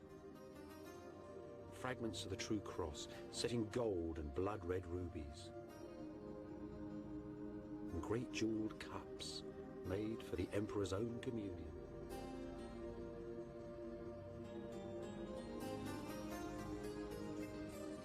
And at the heart, at the very centre of this magic palace, Byzantium's throne room. The throne room of the Emperor of Christendom. As you approach the imperial throne of Byzantium, you felt as naked as a man on Judgment Day, utterly defenceless. The man who sat on that chair didn't rule by the will of God. He was the will of God on earth. He was God's instrument. He was divine providence personified. Some Byzantines believed that the end of world history would come when that man on that throne took his crown off and laid it on the rock of Calvary. It's probably the most total form of government the world has ever seen.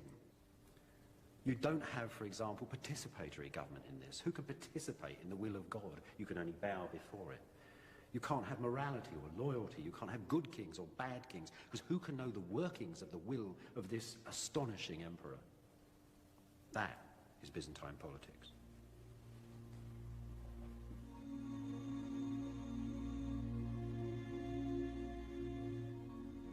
Byzantium ruled with cosmic certainty. It didn't dominate its neighbours with vast armies, but with images of God and government, with bars of gold and promises of princesses in marriage and alliance, all dressed up in the silk robes of Byzantium. The Byzantines operated a kind of cultural imperialism, and at the centre of the show was Constantinople, the Golden Palace and its emperor, the rituals of its church and court.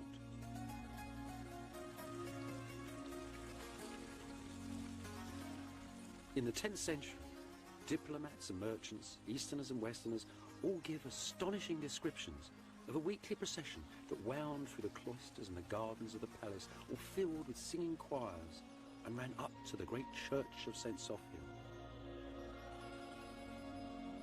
Behold the morning star, they sang, as the emperor approached. In his eyes the sun's rays are reflected. Adore him, ye nations, bow the neck to his greatness. The whole world agreed that this was the most magnificent, the most awe-inspiring sight on earth. At its ending, procession passed up a wooden walkway that ran right up to the gallery of the great church and entered St. Sophia through this door.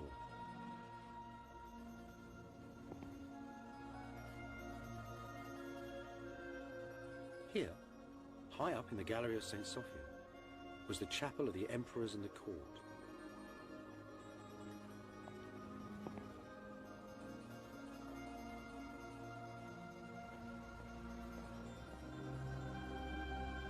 Below the balcony, in the incense and darkness of the ancient church, pilgrims from Asia, Africa and Europe visited and kissed 1,000 holy relics, a little holy land of marble, gold and bronze. In this smaller private space above, the emperors held courtly services and were enrobed for the vast ceremonials that took place each week in the church below. And here they are still, the dynasties of old Byzantium, still walking in the grand procession from 1,000 years ago. That's the Emperor John the Good up there, all decked out in his Sunday best and carrying a bag of gold for the church. He was a good king. He was from the Commagene family. It was a noble dynasty, died out in 1185. That's his wife, Irene. She was a Hungarian princess. She's got blonde hair. And that poor little weedy chap round the corner is their son Alexis. John desperately wanted him to succeed to the throne, but he died young.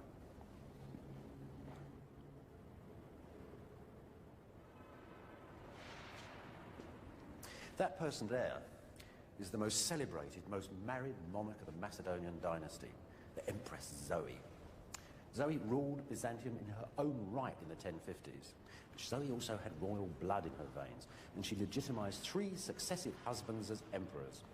That's the last of them, the pious Constantine IX. If you look closely, you can see that the head of that figure's been changed. I bet there were portraits of her other 2 husbands underneath. Now, the funny thing about this mosaic is that Zoe's portrait's been changed along with her husband's too. You know, some historians have said that she was very vain, certain she was beloved of the people of Constantinople, who thought her very beautiful. And you know, she was almost 60 when that portrait was made.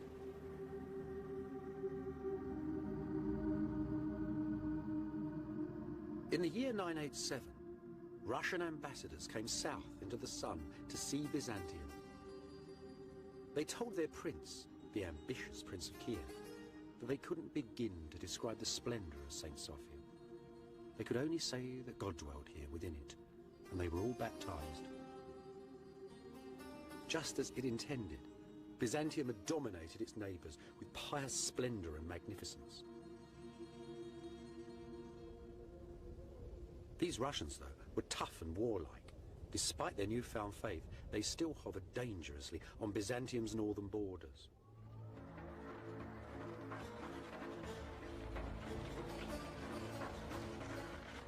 Rather than dispatch grand armies to subdue them, the Byzantines employed images of God and government. They built churches in Central Europe, the like of which the Northerners had never seen. And sometimes, too, the Byzantines sent bishops and ambassadors, men laden with wisdom, relics, and the word of God.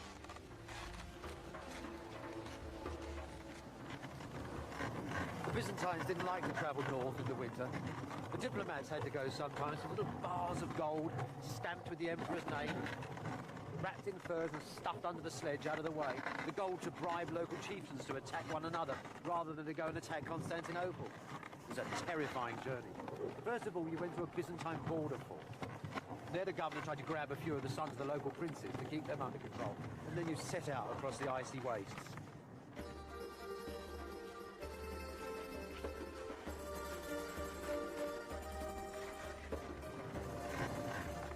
When you met some villagers, you might give them some silk, brocade, or pepper, or leather. But always out there as shadows hiding in the woods with a pecheneg. These were ancient tribesmen who really prided themselves on killing travellers who drank from their gold-bound skulls and hung from the walls of their tents, so it was said.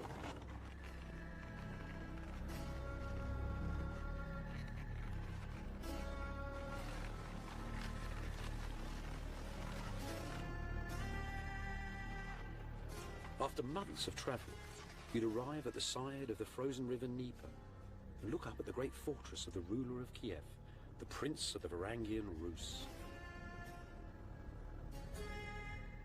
Before Byzantium, the princes of Kiev had all lived in wooden huts. These towers and domes and all the dreams they hold came here from old Byzantium. And the story of their making is an extraordinary tale.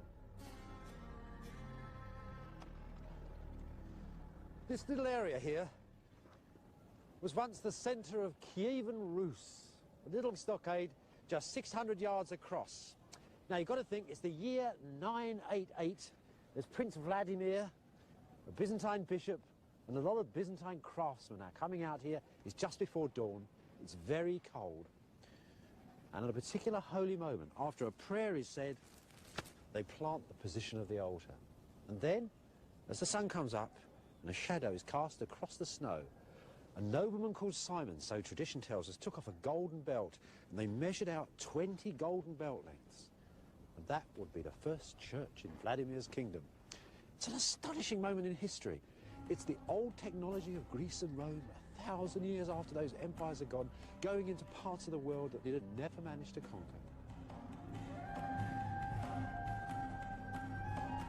Vladimir's church is gone now. There's still a few bits of the floor left, though. Some precious relics of a tremendous Byzantine achievement.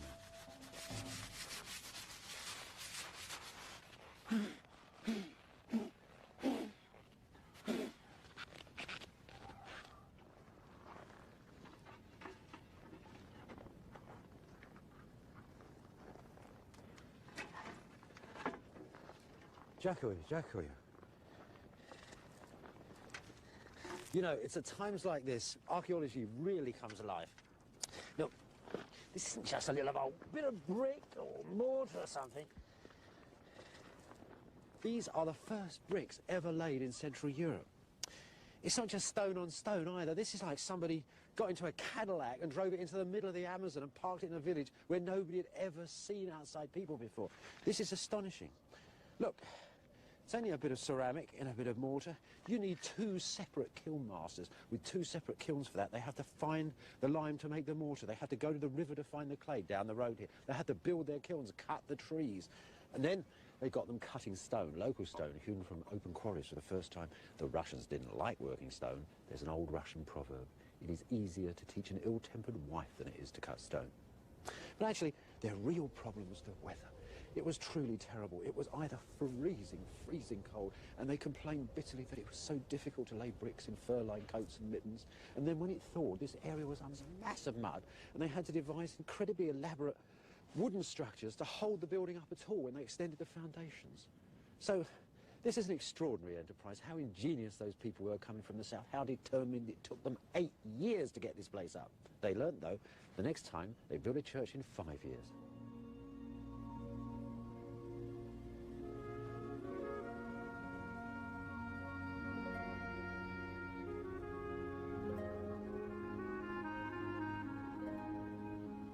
This is the church they built, the Cathedral of St. Sophia of Kiev. Beneath the old Ukrainian domes, Byzantine brick and ancient Greek geometry, these could be the walls of an imperial church in ancient Constantinople. Inside, memories of the palace of all palaces and the church of all churches, the original St. Sophia at Constantinople. And gleaming mosaics too, made by Byzantine craftsmen sent here to work for Vladimir's son, Prince Yaroslav. Carefully preserved images of Jesus, Mary and the saints, images of government and holiness to pacify the north. The heavenly court of old Byzantium, floating high above the Prince of Kiev.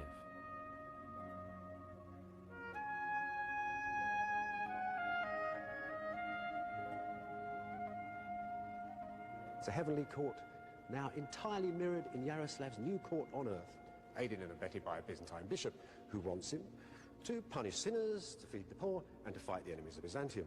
But there's something else going on in this wondrous building.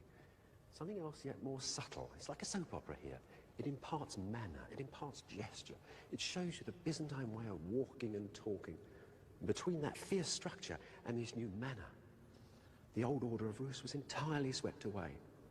But you know, despite all that, the Byzantines never really trusted the Rus. They didn't have worried, though.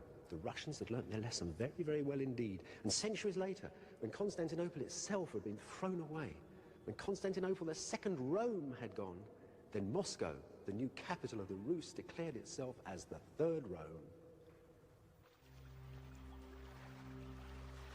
Just as the dangerous northern tribes passed under Byzantium's golden spell, so did its southern European neighbours, in Greece and Italy and the islands of the Mediterranean.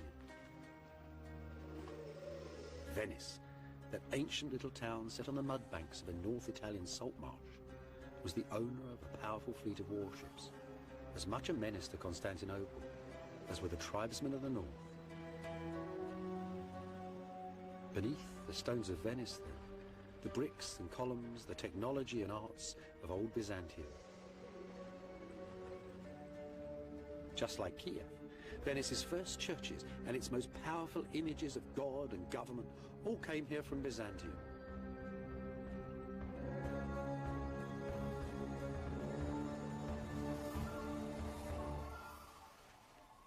This was the old Venetians' single most powerful portrait of the face of God.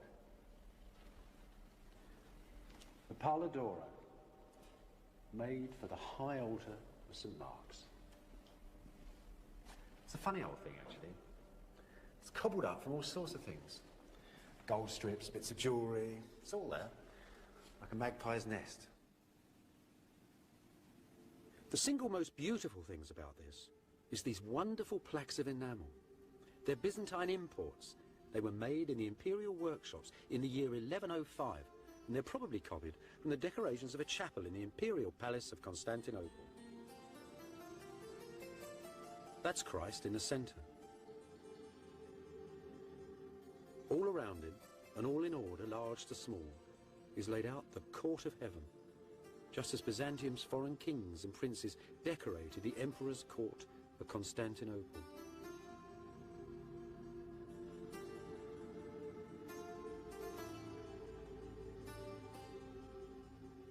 If you were a useful ally for Byzantium, and you sent off 30 or 40 pounds of gold to Constantinople with a humble letter, the emperor might just honour you with some of these panels, pictures of God and your local saints, and portraits too, of you amongst the golden prophets and the angels of Byzantium. This was the power of Byzantium abroad, its prestige, its foreign policy. This little chap here is Ordelafo Fallia, the ruler, the Doge of Venice. He's the man who commissioned the greater part of the Palla d'Oro. Now this is where you can start to see something of that provincial envy of Byzantium starting to work. That envy that almost rose up and threatened to destroy the great imperial empire. Look, show you what I mean. There's the man, there's the Virgin Mary, and there you would expect the man's wife. But it isn't his wife. It is the Empress Irene of Byzantium. So what's going on here? Well, I think the Venetians have sort of rejigged it. So the dear old Doge of Venice, who by Constantinopolitan rights was a minor official on the edge of empire, suddenly popped up as, you know, married to the great empress. They've also, the Venetians, cunning devils, given him a halo. You see, they've soldered a whole new head on there. The Byzantines would never have sent a figure of a local ruler with a halo on, so he's sort of really bumped up in the holy hierarchy here. But there's one thing the Venetians missed, and this is quite funny, because rulers in the celestial universe wear red socks. The Virgin Mary has red socks, the Empress has red socks, all the kings on this have red socks. Poor old Ordelafio doesn't. So he isn't really at the top of Byzantium's holy hierarchy. You don't think that's important? Ordelafo would have done. Deep down, he knew that the great Byzantine God that ordered everything within this Christian universe had seen that dubious halo. Also, that this same God held the power of eternal life and death.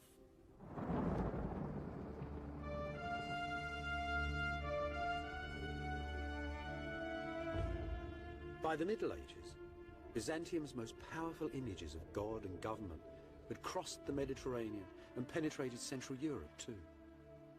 And always, at the very heart of this Christian universe, was the golden emperor of Byzantium and the glittering city of Constantinople. What did that legendary city really look like?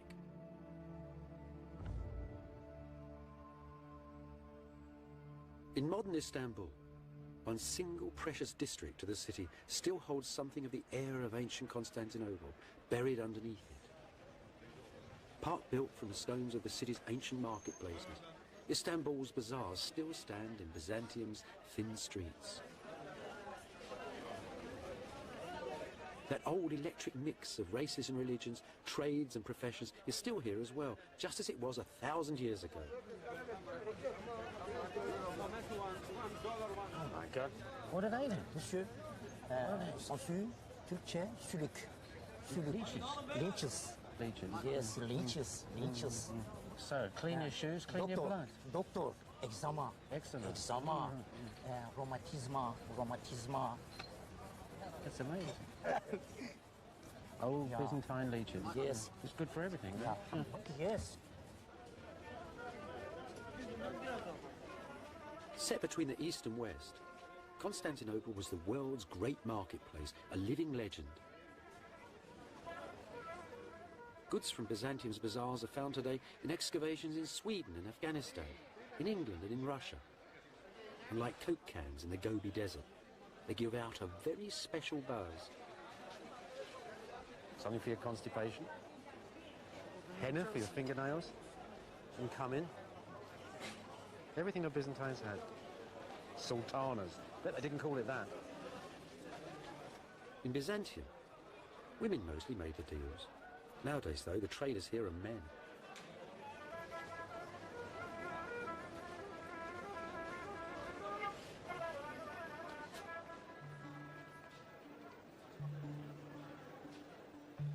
Baltic amber, African gold and ivory, Asian gemstones, Eastern silks and spices, and multinational traders, Italians mostly, buying and selling everything you could think of.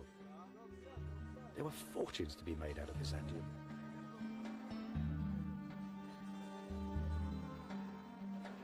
You know, the weavers, the great silk bazaars of Byzantium have been famous for centuries upon centuries.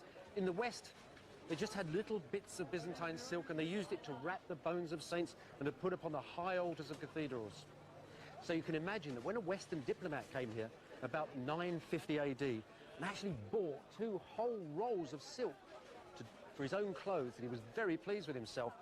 But when the bishop got to the borders, the Byzantine customs, took the cloth away from him. They said that even great Bishop Luitprand of Cremona, embassy of the King of Germany, wasn't grand enough to wear this fine fabric. You know, the Byzantines had a knack of making great kings feel like little lads from the country. The old bazaars had ancient wisdom up for sale as well. In Byzantium's book market, the best part of the learning of the ancient world was copied out by publishers and merchants. And here it is still today, the oldest bookstore in the world. You know, this is an amazing place. Just think, 600 years ago, there was a very famous Arab travel writer, and he was coming through here, rummaging about in the bazaar looking for books. Ibn Battuta, he was called.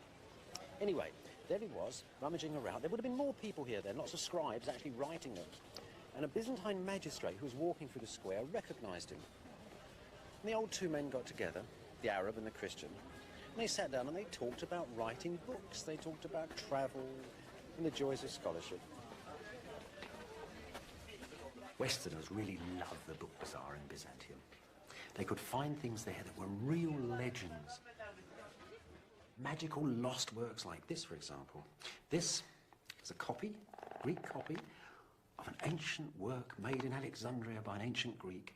It concerns the workings of the universe. Westerners only knew this from the talk of learned Arabs. Now, after visiting the bazaar, they could actually own a copy of Ptolemy's Alchemist. Books like the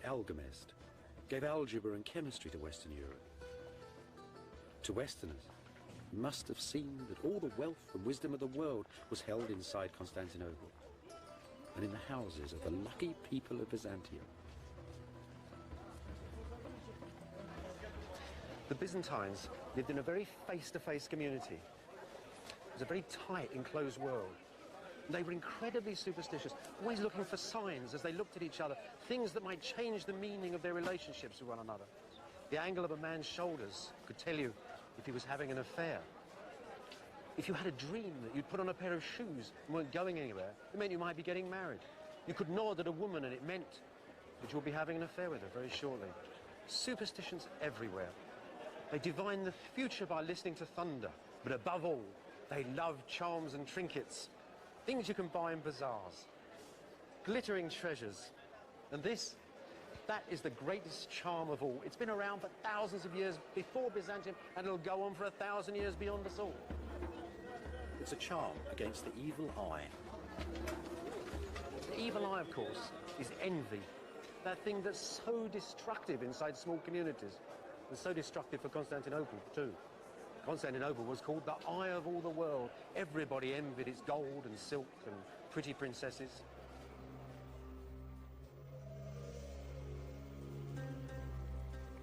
Not everybody, though, was allowed a glimpse of heaven.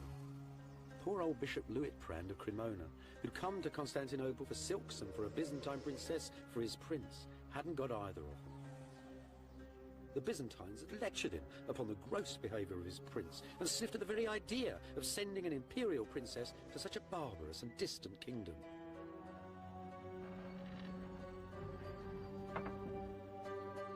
Luitprand greatly resented these haughty Byzantines, especially the great warrior emperor Nicephorus Phocas, who came to the throne in 963. You wouldn't want to meet him on a dark night, Bishop Luitprand reports to his prince. He's a monstrosity in a smelly old robe, a dwarf with the eyes of a mole, disfigured, disgraced, pig-like, an Ethiopian. Every week, Luitprand continues, like some crawling monster, the emperor walks in procession to the great church, and the singers cry, "Behold, the morning star approaches." They might just as well sing, "Come on, you burnt-out old coal, old woman, clod-hopping barbarian." As Western diplomats like Luitprand reported on the weakness of the emperors and on the 1,000 years of treasure in their city, so Western Europe's princes grew ever stronger, ever more powerful, and ever more envious of Byzantium.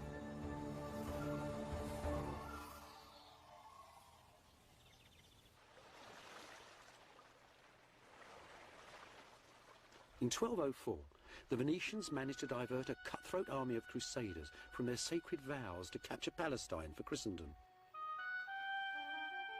Promising them the plunder of Byzantium, they provided lists of the treasures and the holy relics inside Constantinople.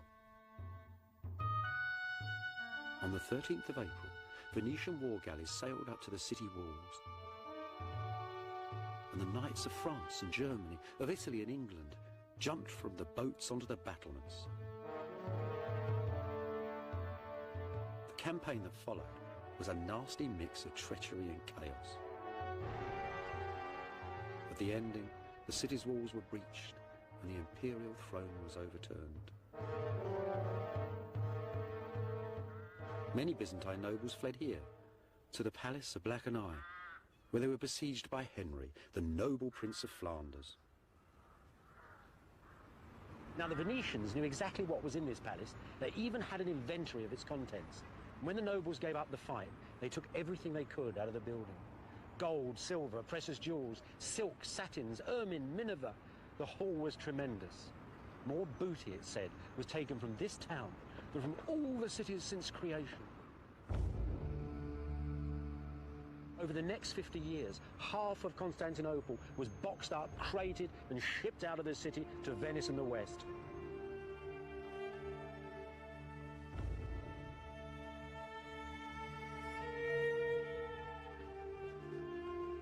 At the very heart of Venice, between the State Palace and St. Mark's, the old state church, is the city's ancient treasury. And the root of that treasure was the plunder of Byzantium. It was Europe's pawn shop, really. Emperors left their crowns here for cash. The King of France actually bought the crown of thorns from this room. And in the 1790s, when Napoleon and his armies turned up in Italy, he was able to take half a ton of gold from this room and melt it down just to pay his troops. But despite all of that, despite all the losses, this is still the single place in all the world when you can get a glimmer, just a flash of the treasure that once filled Byzantium. A glass bowl, enamelled with classic images, taken from the emperor's own quarters in the palace. From the palace chapels, the cups of the imperial communion.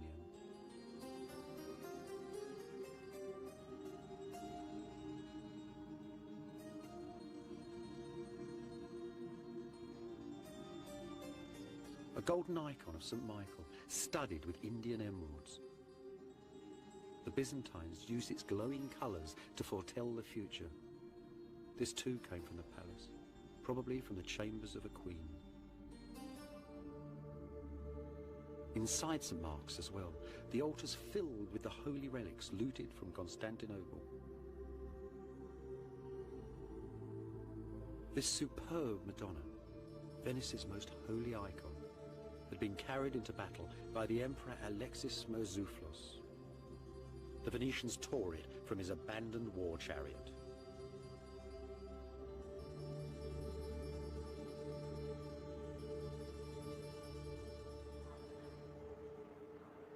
It's not just the inside of St. Mark's that's filled with the plunder of Byzantium. The whole outside of the cathedral is covered in stones stripped from the churches of Constantinople and shipped by the Venetian navy.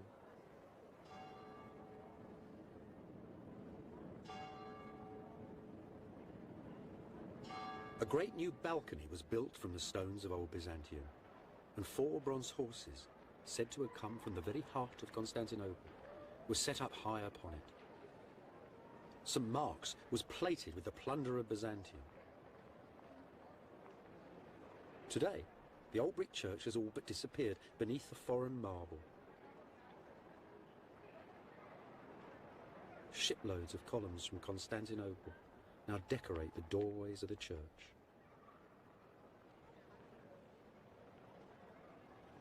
These beautiful square pillars from an ancient church that had stood on the main highway of Constantinople were used as gallows.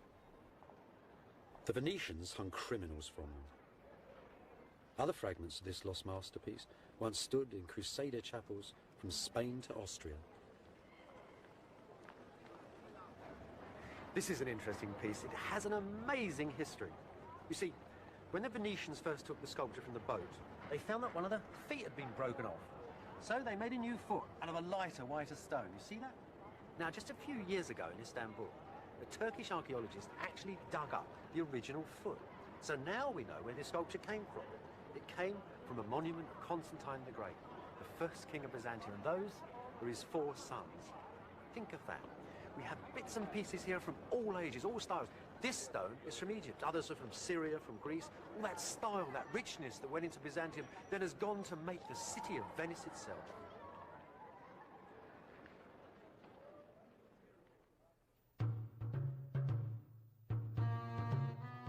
Byzantium didn't just make Venice beautiful. All the courts of Western Europe now held the plunder of Constantinople. Objects whose hypnotic sparkle crackled through Western Europe. In modern Germany, the little town of Limburg still holds one of these most alien objects. A piece of the cross on which Christ was crucified, transformed by a Byzantine into one of the world's great jewels, and then carried off to Germany by Heinrich von Ullmann, a crusading knight. In 1235, when this church was just being finished and the Crusaders were still ruling in Constantinople, that doorway would have been surrounded by the ill, the mad, and the crippled, and the poor. They weren't just standing there waiting for handouts. What was going on was something rather unusual. Inside this church, inside all churches in Western Europe where there was a relic of a saint, there was a special power. This power came actually from heaven. And in lieu of hospitals, that was the best thing these people would hope for, was a cure. After all, Jesus had cured the poor. Now, saints were denominated as holy men by two things, by the actions of their lives and by the fact that their bodies didn't decay. So the little fragments of bone and flesh were very important. When people went up to their shrines and touched them, they were in touch, you might say, with a little bit of heaven, as if there was a hole in the holy ozone. You could reach up through heaven, through the words of the priests and the incense and the music, and some of these blessings could rain down upon you.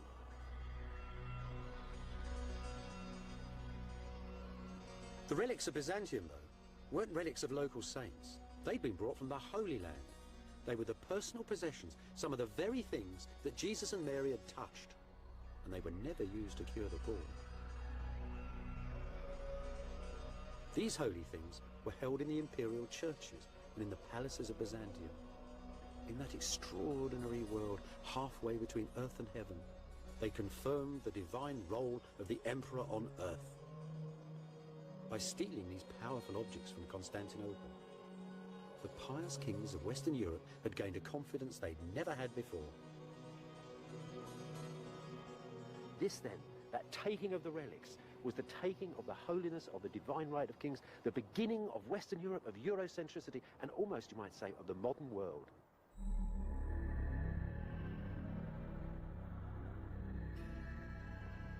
Back at Constantinople, the Crusaders' colonial administration failed. The knights couldn't balance the books. Driven by debts and petty wars, they left for home.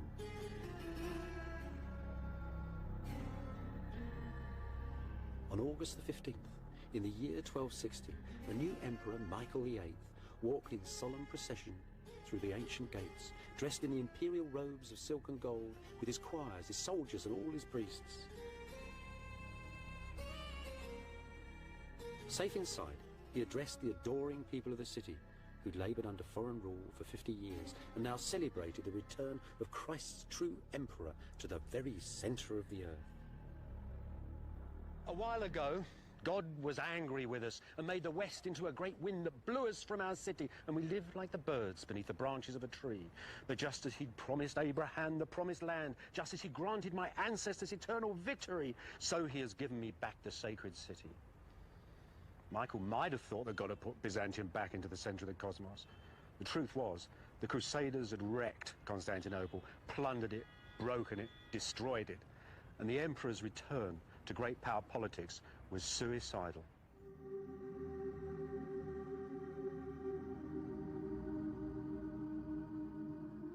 Michael and his Byzantines didn't know that, though. As Michael said, they thought that God had restored the cosmic balance, that the golden dream was up and running as before. In the imperial chapel in the gallery of St. Sophia, their artists made a celebratory mosaic for the emperor's return. Jesus, Mary, and St. John the Baptist. You'd think the world had never changed.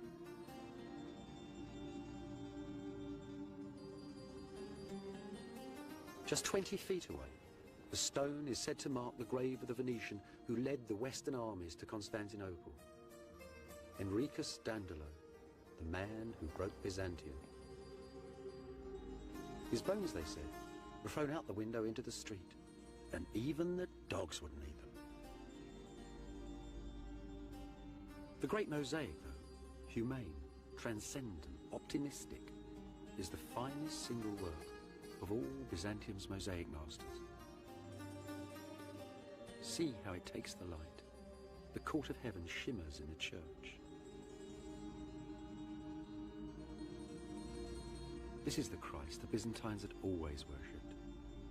Not a Western Christ upon a cross, impaled in dismal earthly history, but the old Eastern Christ, Christ of all times and of all places, Christ of the palace, Christ of Kiev and of Venice, Christ, Lord of Byzantium.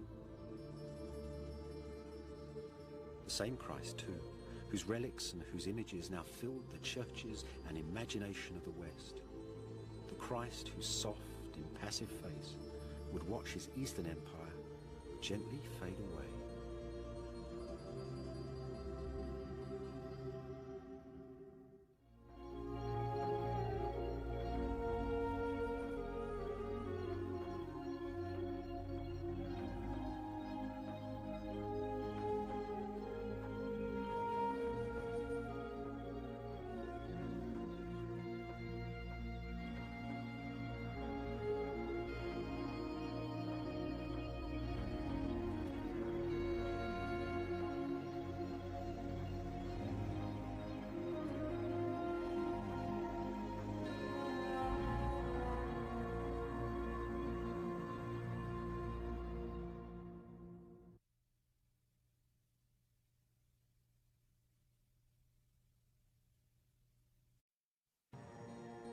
This is the story of the ending of a civilization, of the breaking of a way of life, the story of a nation facing extinction, and of the choices that its people made. The story of the ending of the Empire of Byzantium and of the beginnings of the modern world.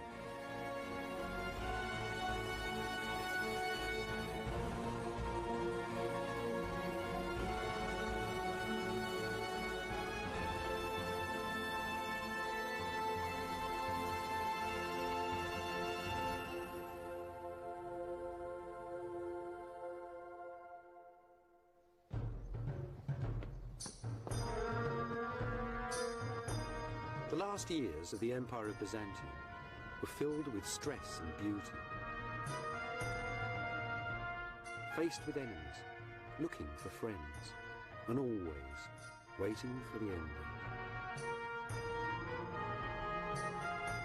As it fell, Byzantium's ornaments, its arts and peoples settled on the west like sparks from a burning forest. Sparks that lit the Western world.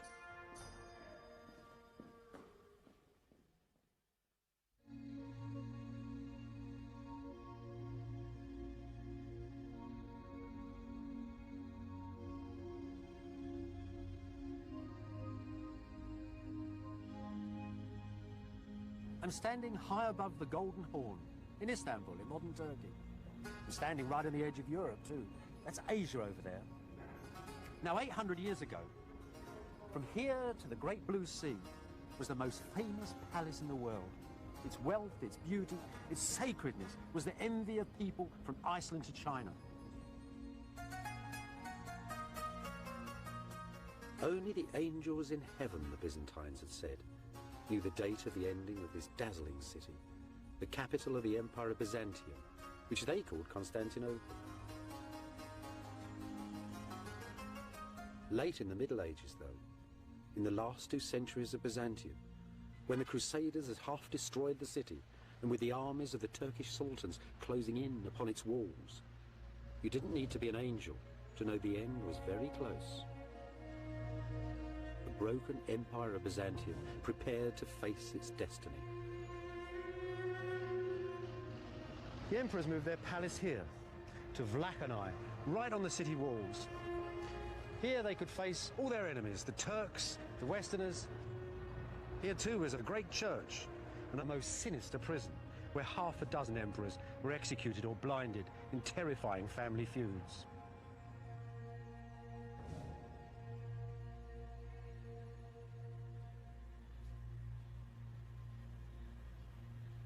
Just like the emperors, Jesus, Mary and all the saints had also moved out onto the city walls. This is the great monastery church of St. Saviour in Cora, St. Saviour in the fields. In the last centuries of Byzantium, the city's greatest icons were in this church, waiting to be paraded round the walls in times of siege.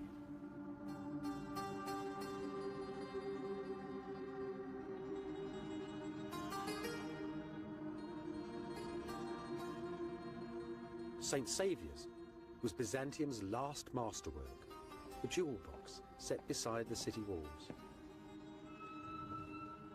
Inside these little city churches, many people found their individual answers to the most terrible dilemma that any culture has to face: the threat of annihilation, of the death of a nation. The imperial crown was stored here alongside the holy pictures. It's said that on the last night of Byzantium, on the 28th of May 1453, as the Emperor Constantine Palaeologus was praying, the Virgin Mary came down from heaven and asked him to return the crown to her, as God withdrew protection from his holy city.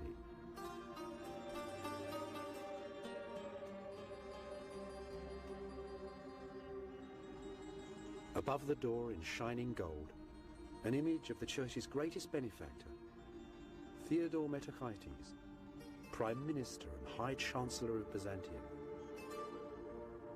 Look at him with his turban and his caftan. The very model of an Eastern gentleman. Yet Theodore and the Byzantines were a very ancient people, the living remnants of the world of Greece and Rome.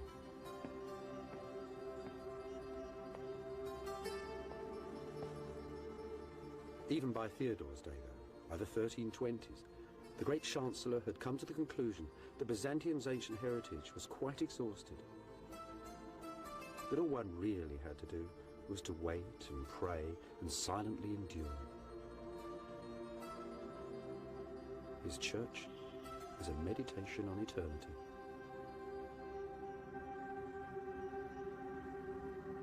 Theodore's artists have given us one of Byzantium's finest images, perhaps one of the greatest paintings ever made.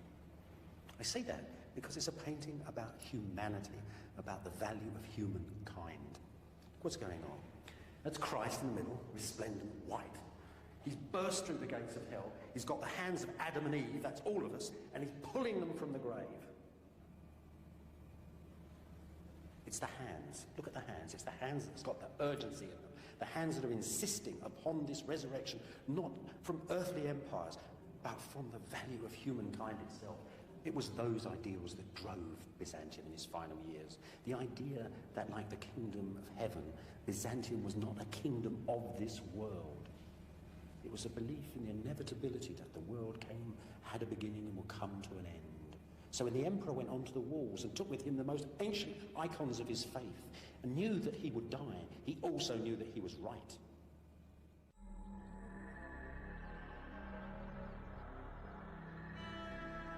Many Byzantines believed that if an enemy ever broke through these vast old city walls, the very statues of the ancient emperors would come alive and drive the invaders from the city. For them, Constantinople was a sacred city, the center of the world, inviolable. Yet they too could see the Turkish armies drawing ever closer and their ancient city descending into ruin.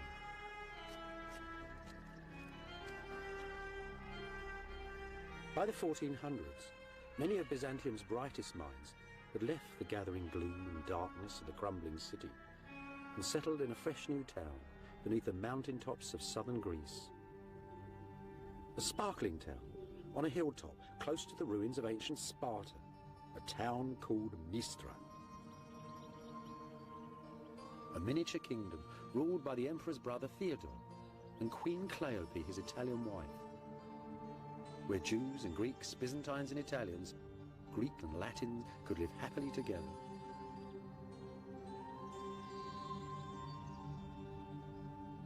One of the lovely things about Mistra is how small it is, how tiny, how human. Everything here is democratic. As you walk down the street, you'd have bumped into everybody. You might have seen Italian merchants. You might have seen beautiful Queen Cleope walking amongst the flowers. And you might have seen the retired Emperor John, here to visit his family, now a monk buzzing busily from church to church. At the hub of Mistra's life was a charismatic teacher from Constantinople, a follower of Plato, the ancient Greek philosopher, a man called Plethon. In Plethon's time, Mistra was already famous. It was a little paradise, they said.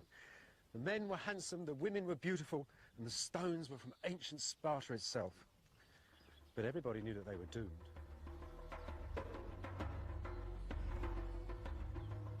Here, Plethon founded the last academy of Greek philosophy.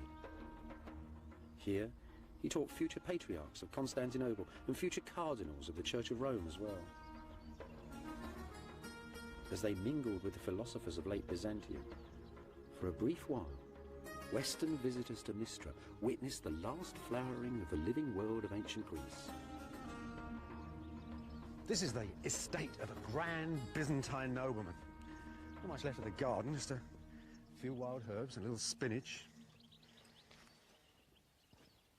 But you know, Plethon must have lived in a house like this. It really corresponds to the old philosopher's way of thinking about things. Upstairs, the noble family. Downstairs, the servants and the animals. The third class would have been the merchant classes. Lived in a bit of a smaller house. But this is grand. Look at the fireplace. Great big flue going up through the wood ceiling and the tiles to the outside. Just like a modern fireplace with a big canopy going down the front. Those two holes there supporting the wood that held the cooking chain would have hung right down there with a big pot on it with two great stones underneath. Everything was cooked there. If they wanted to roast anything, they'd send it out to a local bread oven. Now, all the rest of the activity of this house went on in one big room. what you've got to think of here is little cubicles with curtains around. The lavatory, the beds, any little private areas that people wanted. This was a very simple life because these were the leading men of Byzantium. Plethon was very proud of it. He said that even great Queen Cleopatra herself, who would have lived in a house like this, actually had given up the soft and decadent ways of the Italians and taken up our own innocent behaviour, he said. So you've got to think, old Plethon, sitting perhaps in the evening light looking out over the Vale of Sparta, what would he have done? Well, he scribbled letters to the Duke. Plethon was very worried about the condition of Byzantium. He thought the world needed reformation, and he came up with all these amazing ideas from ancient Greece. He was a bit of an old fascist, really. A lot of his ideas were terrible, but he was a magnetic character. People loved him. Like all professors, they loved listening to him and didn't take a word of notice of what he said.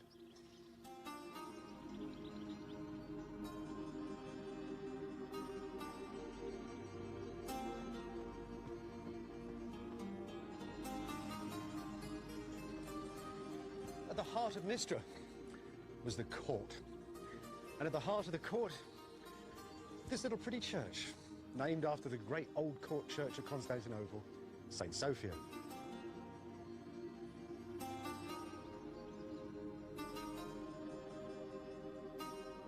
There's not much left here now. Just Christ up there on the wall, and a few beautiful fragments of marble. Most of the church has been stripped out completely. There's even a little double-headed eagle still up there, the double-headed eagle of the last emperors of Byzantium. But the real treasure is here on the floor. Look at this. See that? That stone there, that purple stone, that's imperial porphyry. That's a stone, well, it's the half-magical stone of Byzantium. When this church was built, it hadn't even been mined for 1,000 years. Yet little chippings of it were taken around the world and set in floors like this. It was the stone in which Roman emperors had been born in rooms that were covered in it.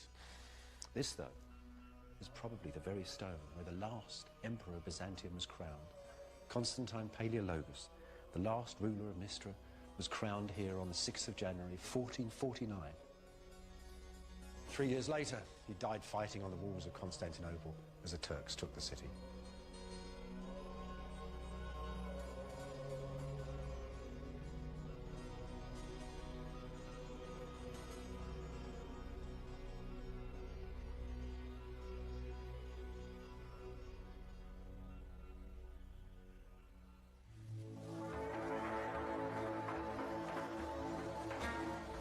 In the 13th century, a family of nomad Turkish shepherds called the Ottomans packed their tents and rode out of Central Asia.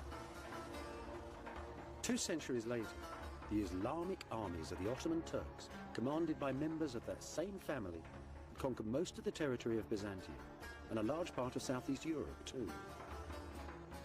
The centre of this enlarging Turkish empire was a city at the borders of modern Greece and Turkey, the city of Edirne, the capital of the Turkish sultans.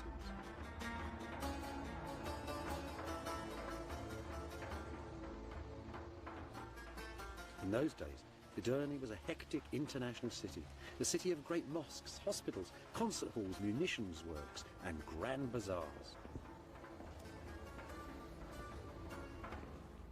This is one of the colleges of learning at Edirne. In Sultan Mehmet's time, there were many of them here, and they formed a circle like a university around the court. It was an international university. There were Italians here teaching the Sultan's children how to speak Greek. Byzantine nobles sometimes sent their children here for a good education. Old Plethon came here as a young man. Here it was, he met Persian fire worshippers who taught him all about their strange religion. Here it was too, he first read the works of the ancient Greek Aristotle. Clearly this dynamic, international, rich, powerful society was far more than a match for the poor old empire of Byzantium. It was also clear that the ancient city of Constantinople had been engulfed by this adolescent multinational empire, that Constantinople lay at the strategic centre of its trade routes and on the supply lines of the Turkish armies that were eating into Eastern Europe. That is why Byzantium was doomed.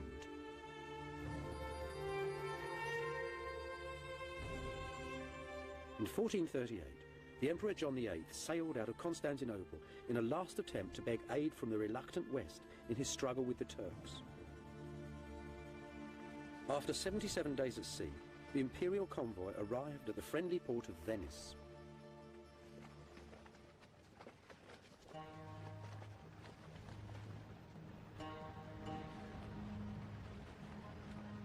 The West had always said that military aid for Constantinople was dependent upon Byzantium's reunion with the Church of Rome. The churches of the East and West, Greek and Latin, had split apart 6 centuries before. So the Emperor John had sailed with his theologians and his bishops, not his generals or his admirals. In all, some 700 people on the sea, the scholars of Byzantium.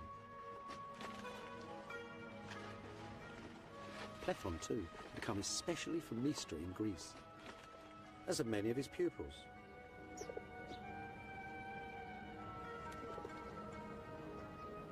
The most extraordinary thing about this gathering, that there were bishops and priests from all the cities of the ancient East, all the cities founded by Greece and Rome, the cities of Alexander the Great, the cities of the 7 wonders of the world, all had their representatives at the council, all at once and all together. It was as if the old world had come to meet the new. But there was plague abroad in northern Italy. 2 Byzantine bishops perished in the first weeks of negotiations. The emperor and his retinue rode away from danger, over the mountains and down to the central plain of Italy. Here, perhaps, at Florence, they might forge that union with the West that Byzantium so desperately needed.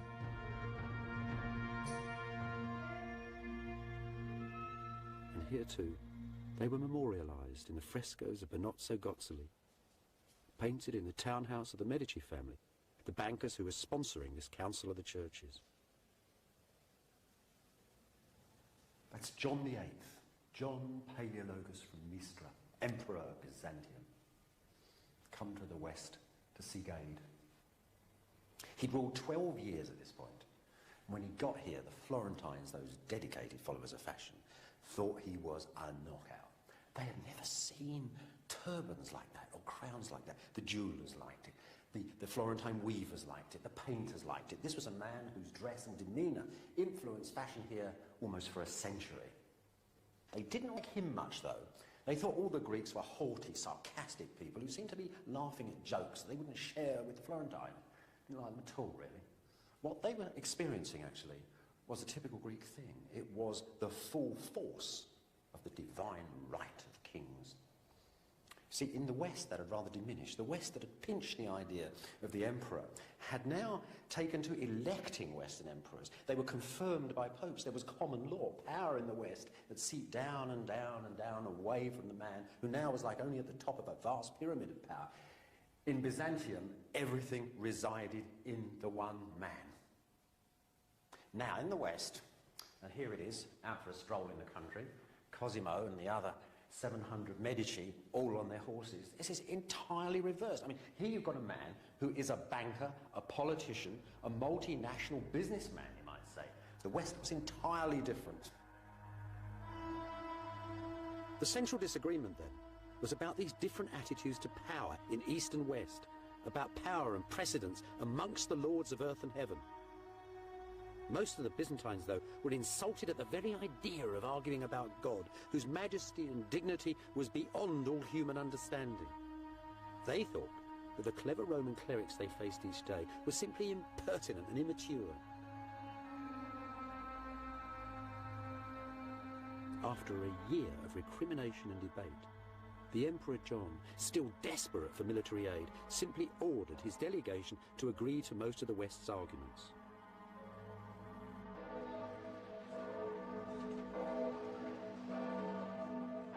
On the 6th of June, 1439, a great act of union was signed in Florence Cathedral, right under the huge, beautiful, brand new dome. An act of union between 2 churches, between the Pope of Rome and his assembled clergy, the Emperor of Byzantium, and whichever of his Greeks decided to turn up that day.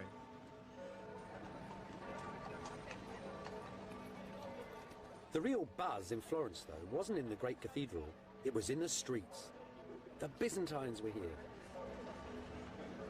These weren't the old school teachers that rich Florentines paid to teach their kids. These were the geniuses, the brightest minds of Byzantium. And here they were, carrying all the wisdom of the ancient world, it seemed. Now, the brightest of all these Greeks was Plethon.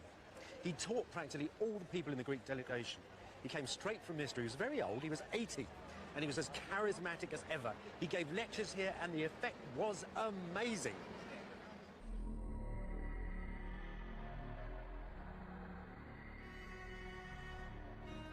Back at Constantinople, though, the union with Rome caused riots. Italian priests were insulted in the city's churches. And Western Europe sent no aid.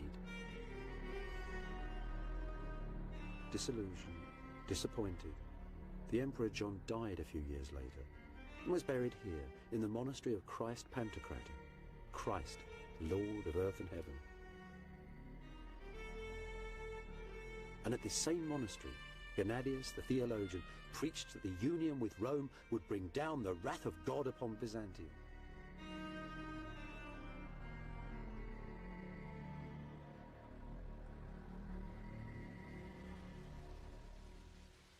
Meanwhile, at Edirne, a new young Turkish sultan, Mehmet, had taken up the Ottoman throne.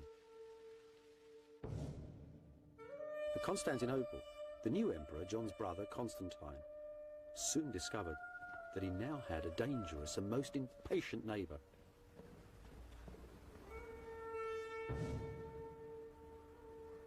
In April 1452, there was a huge row at the court of Sultan Mehmet II. Byzantine ambassadors had turned up complaining that the young man was breaking all his father's treaties. He was too. He was building a huge castle right next door to Constantinople called the Cutthroat. It was the first stages in his planned attack upon the city. And now, in his reply to these ambassadors, he tried to scare the pants on them. Listen to this. These are his very words. Have you the right or the power to control my actions on my own territory? Inform your king that I am very different from my father, that my resolution surpasses all my ancestors. This time, you can return in safety, but the next man who delivers a similar message to me will be flayed alive.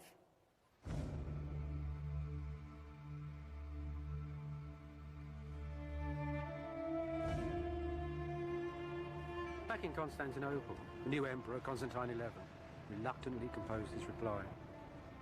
It is clear, he said to the Sultan, that you desire war more than peace. So let that be your desire. I release you from all your oaths and treaties with me, and in closing the gates of my city, I tell you I will defend my people to the last drop of blood. The Turkish mosques in Byzantium were shut.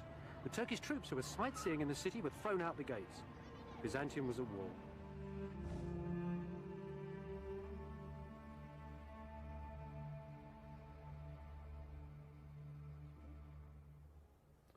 Mehmet was actually very touched by Constantine. After all, the Ottomans and Byzantines had lived side by side for a very long time. They'd fought together in wars. They'd intermarried. But Mehmet was also very determined. Listen to his reply. I shall take your city, he tells Constantine, or the city will take me. If, however, you admit defeat and withdraw, I will give you Mistra and its province, and we shall be friends.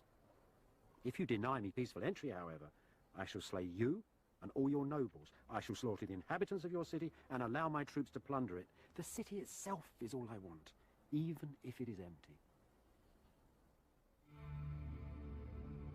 Constantine's reply was brief. You may have anything you want of me other than the city. I will not flee from it, nor will I evacuate it. You may have anything but the city. For the city I would rather die than live.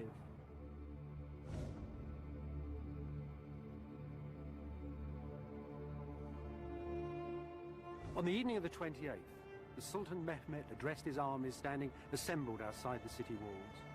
I give you, he said, the capital of the ancient Romans, the summit of power and glory, the center of the world. I give over to you the men, women, and children of this city, its gold and silver, its silks and furs.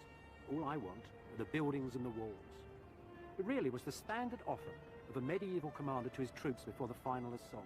And they roared in agreement. There is but one God, they said, and Muhammad is his prophet.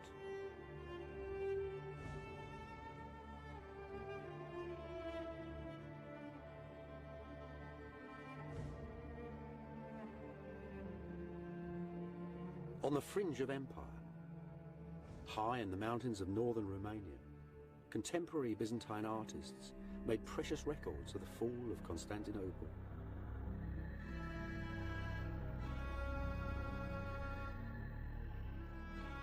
Here's the Turkish armies, waiting for Mehmet to order the final assault upon the city. The cannons, large as dragons it was said, brought down from Edirne to pulverise the city's vast old walls. The Turkish navy fighting all along the Golden Horn, forcing the tiny armies of the Byzantines to fight on two fronts at once. On the city walls, the Byzantines parade the holy icon of the Virgin, the city's sacred shield, just as they had done for 1,000 years and more. Every hole, each crack and weakness in the ancient walls is strengthened by the prayers of priests, the women and the children. There's the emperor, ordering the walls repair with rocks and stones, and the empress too with her ladies. Here, though, the artist is in error. There was no queen.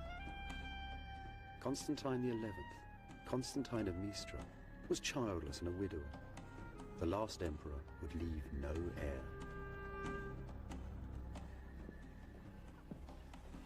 On the last day of Byzantium, an eerie quiet fell over the city. Mehmet had told the Turks to rest for a whole day before the last assault.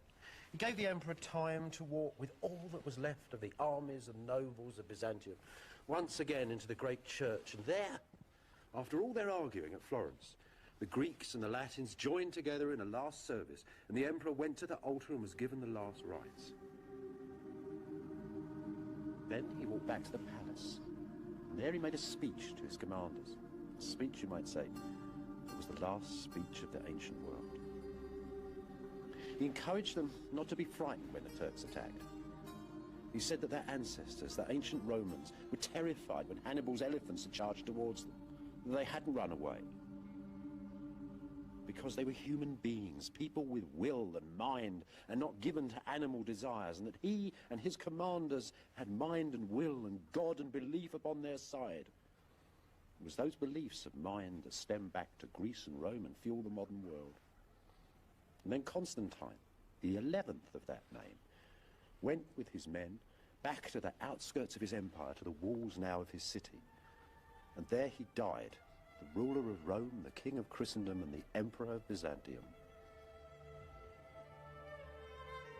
What actually happened to him is a mystery. Turkish historians tell us only that the emperor was very brave.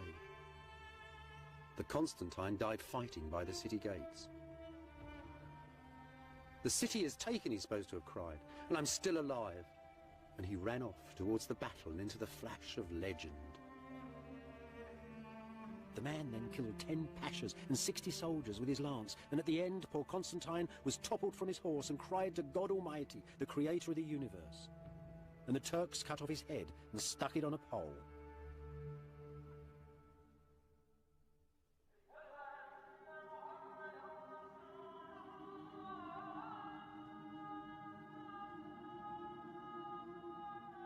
As he rode through the streets of Constantinople on the first day of the Turkish conquest, Sultan Mehmet found whole districts of the sacred city derelict and abandoned, saw hovels and graveyards built amongst the ruins of its legendary palaces. He was awed, though, by the imperial church of St. Sophia, and declared its venerable shell to be a building made for God.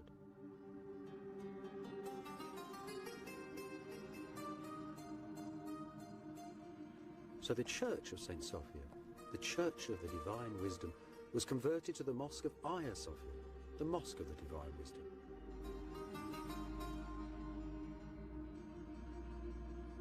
Images of old Byzantium had glimmered at the edge of Asia for 1,000 years. Now new ghosts, new legends and new peoples came to haunt its fabled stones. Legend tells that Mehmet rode into St. Sophia on his war horse and placed his finger in this magic column and spun the church around to face Mecca for the call to prayer.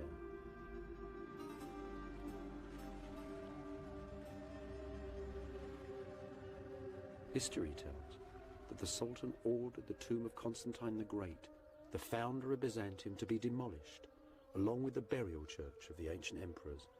And this great mosque, the funerary mosque of Mehmet the Conqueror, was put up in its place.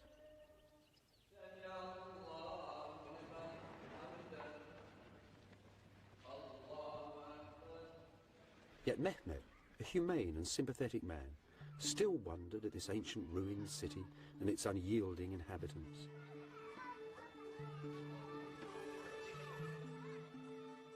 The most eminent Byzantine left alive inside the city was Gennadius the theologian. Mehmet visited him here, in the monastery of Christ Pantocrator. Who were the people of this crumbling ancient city, the Sultan asked him, and what exactly was their faith? Like most of the inhabitants of this most stubborn city, Gennadius would only answer for himself. You may not call me a Greek, he said, because I do not believe as those ancient pagan people once believed. You might call me a Byzantine, because I was born in this city. But I prefer simply to call myself a Christian. He might also have added that he considered himself to be an exclusive member, a leading light of the society that was God's kingdom on this earth.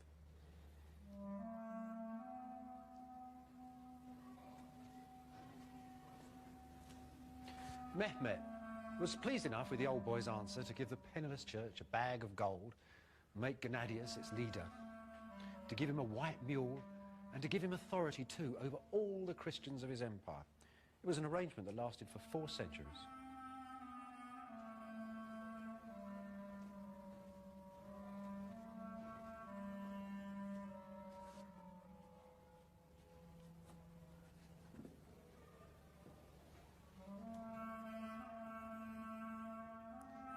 As for Gennadius' beloved monastery, well, its church became a madrasa, an Islamic public school, and one Zayrik became a very famous preacher in this city. Now, when Mehmet first came to the church, his quick eye had noticed a great line of stone sarcophagi along the aisle there. In fact, they were the tombs, the sarcophagi, of the last kings of Byzantium. John of Florence was buried here, his brother, their queens. These he took for his new palace in the city. He also took a slab of stone laid in that trench over there. For centuries, pilgrims had believed that that had been the very slab of stone on which the body of the Lord Jesus Christ had laid after the crucifixion. They said you could still see Mary's tears upon it, glistening like pearls. Over the centuries, Zayrik's school became a mosque. The district became quite poor. The mosque sold off its great white shining marble pillars and put in these baulks of stone instead. And the great screen, the altar screen from the church, whose golden panels now stand on the high altar of St. Mark's in Venice, were turned into that, a minbar, a pulpit for reading the Quran. So it all seems to have gone, doesn't it? But there's still something here. If you lift the carpets of the mosque and go through to the ancient floor underneath, then you'll see a memory of imperial Byzantium.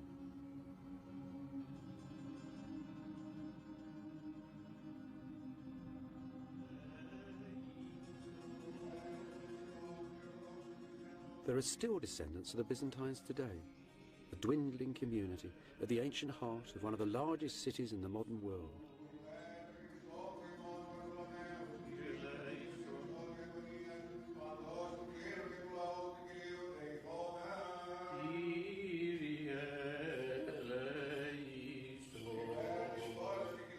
Their worship in this sole surviving ancient church is guaranteed by the proclamations of ancient sultans hanging on its walls.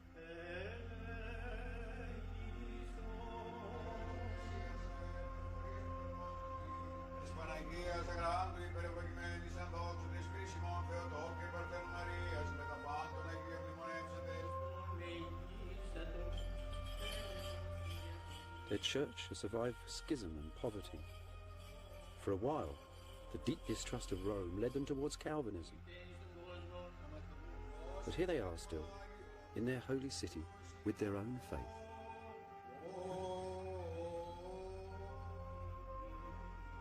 Scattered too through myriads of monasteries and far-flung churches, pale shadows of the ancient earthly empire of Byzantium.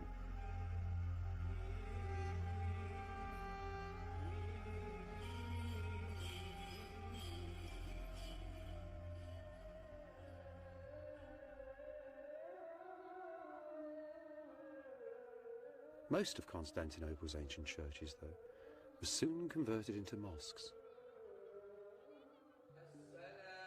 This little mosque was once a chapel in the ancient palace of Byzantium. Endowed with lands and properties, these converted churches were transformed into self-financing charitable trusts, the religious and financial centres of the city's neighbourhoods, and the means by which Constantinople was converted to Islam and revived.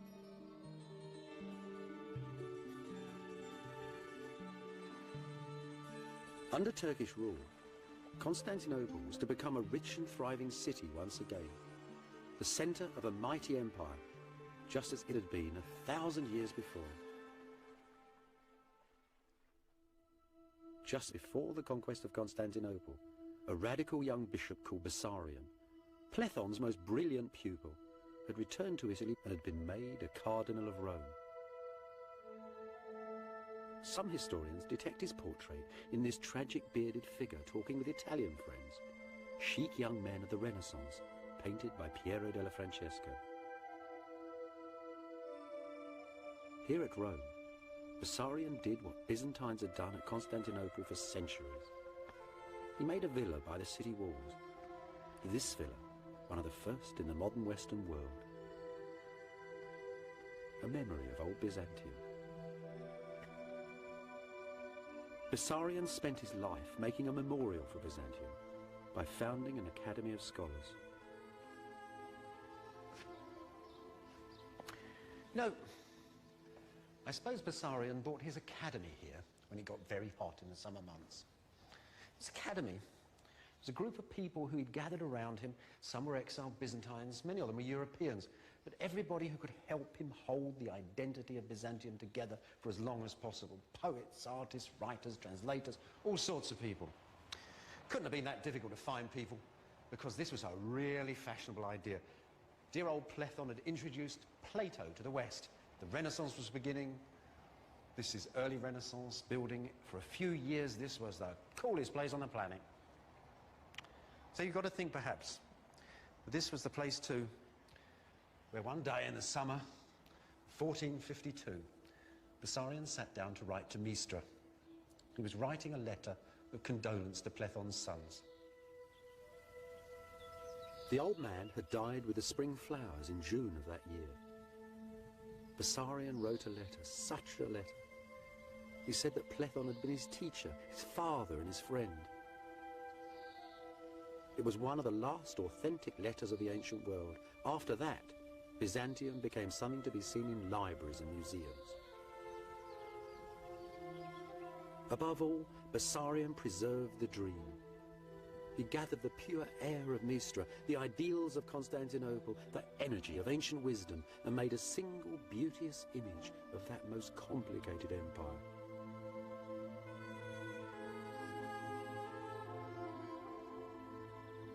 Bessarion was an enabler, a producer, a preserver of ideas and images, the assembler of the largest Byzantine library the world has ever seen. A collection whose fragments are still stored in the great libraries of the West. The man was Mr. Byzantium. He supported huge numbers of fellow exiles.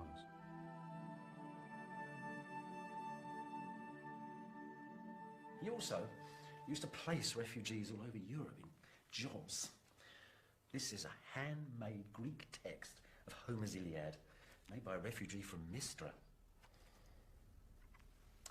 And in the front of this beautiful volume is a picture of Homer, wearing a Byzantine hat. The West has seen nothing like this flood of wisdom that was pouring from Byzantium. Homer, ancient Roman law, and a myriad of other texts. And they'd seen nothing like Bessarion's academy. Part of the modern world, its science and its scholarship was started by these exiles from Byzantium. Platon and Bessarion first taught the West old Plato's heady individualism that so fills the modern world. Bessarion, too, told a Westerner about an ancient text that inspired Columbus to sail west from Europe on the east wind to America.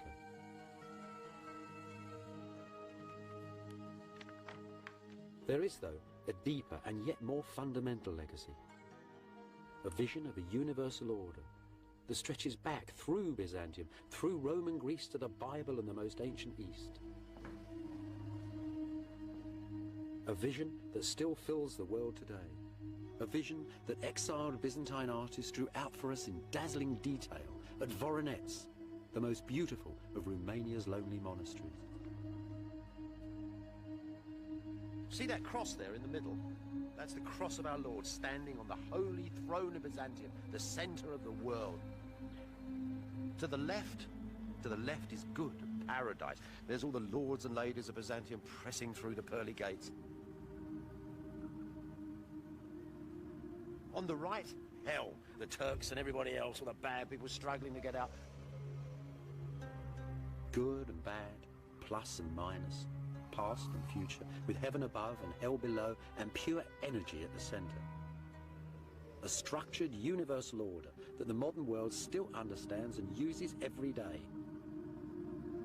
And if there's nothing there that you can see from the modern world, just look at those demons, as black as SS officers, prodding their victims towards the ovens. That's a hell we've made reality. Look at that over there in paradise, the tree of life, the center of man's wisdom, the very plant that the god Gilgamesh 6,000 years ago in ancient Ur in Mesopotamia searched for. To him, the elixir of life was understanding. For us, perhaps, it's penicillin. Then again, there's something here that's unique. Above all the bustle of the world, the lords and ladies, the gods and demons, coming through and behind the very scroll of time itself, the Lord of the universe. The heart of the atom, heaven's order in a grain of sand. Byzantium's fundamental legacy, this image of a universal structure, a universal order, is as basic to the order of the modern world as is DNA to every individual in it.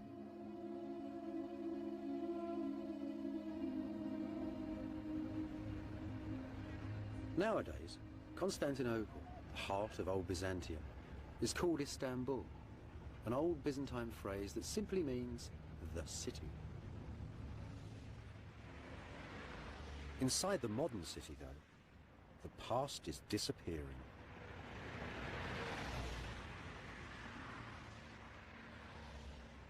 Ruins are often melancholy, but they should seldom make you angry. The end of Byzantium wasn't really brought about by the wicked West or the terrible Turk. Things pass, as the poet said. If the cowboys had never shot their Indians, the Great Plains would not be filled with shining teepees and herds of buffaloes. Nonetheless, we should honor the past and cherish it. It's a memory, a solid memory of our beginnings. And think of Byzantium too, as a flash of silver, as a dream of jewels, as an image of a god sitting on a golden throne and of an emperor sitting in this palace in his imitation. Think of the culture that gave us the rule of Roman law, and the image of a holy mother, much beloved, caressing a baby child. And think of Byzantium too, this extraordinary empire set between the East and West, whose very ending set those two things far apart, but in whose own time gave so many good ideas to both of them.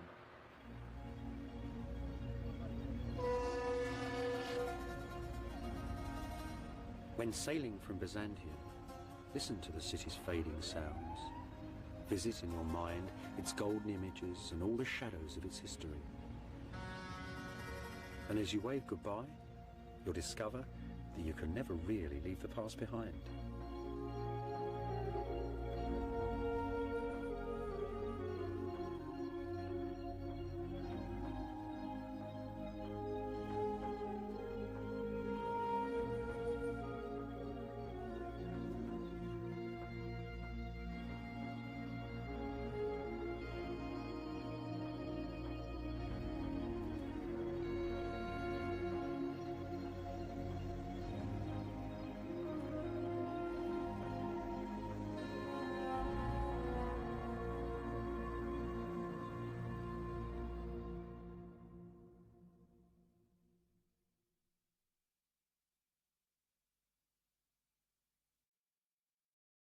St. John cast whores and devils out of one of these. This is Sigilla's cafe come town hall down on Main Street. Old soldiers and half-mad saints got drunk in bars like this. Moneylenders, magistrates and merchants did their business here. Can you hear the farmers, tough, independent homesteaders, chuckling about the prices that the city folk were paying for their olive oil? Life was very good. There was time for both the devil and his baths, and for the church and all its works.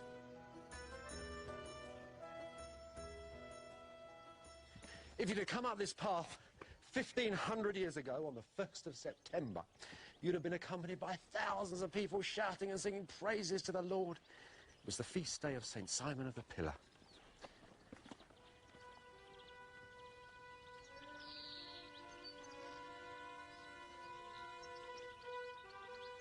Sailed with his theologians and his bishops, not his generals or his admirals. In all, some 700 people on the sea, the scholars of Byzantium. Plethon, too, had come especially from Mystra in Greece, as have many of his pupils.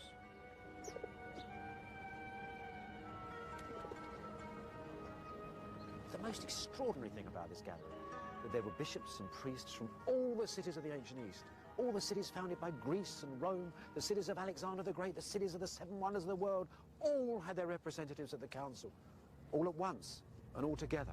It was as if the old world had come to meet the new. But there was plague abroad in northern Italy. 2 Byzantine bishops perished in the first weeks of negotiations. The emperor and his retinue... Weedy chap round the corner's their son Alexis. John desperately wanted him to succeed to the throne, but he died young.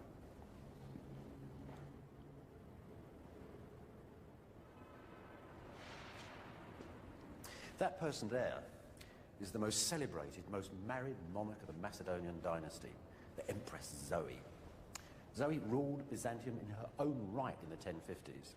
But Zoe also had royal blood in her veins, and she legitimized 3 successive husbands as emperors. That's the last of them, the pious Constantine IX.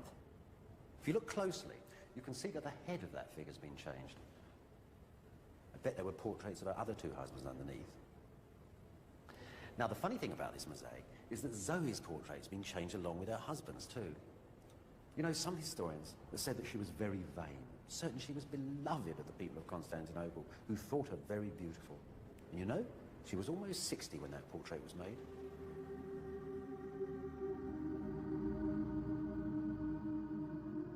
In the year 9, endowed with lands and properties, these converted churches were transformed into self-financing charitable trusts, the religious and financial centres of the city's neighbourhoods, and the means by which Constantinople was converted to Islam and revived.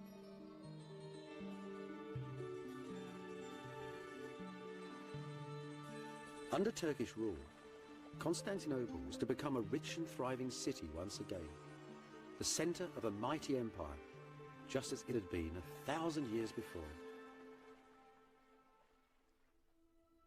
Just before the conquest of Constantinople, a radical young bishop called Bessarion, Plethon's most brilliant pupil, had returned to Italy and had been made a cardinal of Rome. Some historians detect his portrait in this tragic bearded figure talking with Italian friends, chic young men of the Renaissance, painted by Piero della Francesca.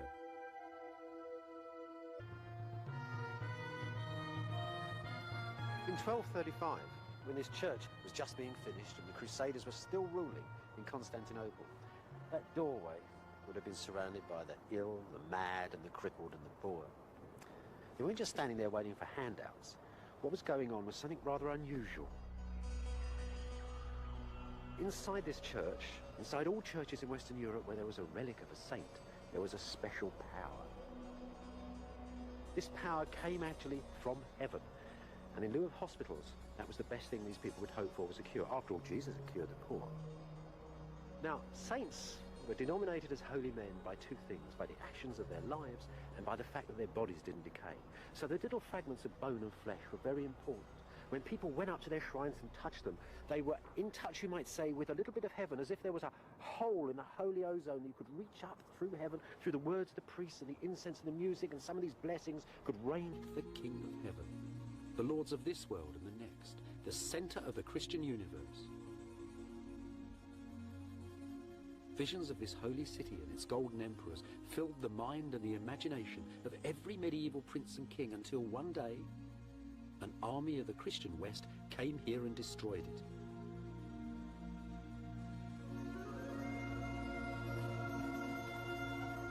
Beside the church, above the sea, a shadowed park with 5 centuries of buildings in it, the Palace of Byzantium.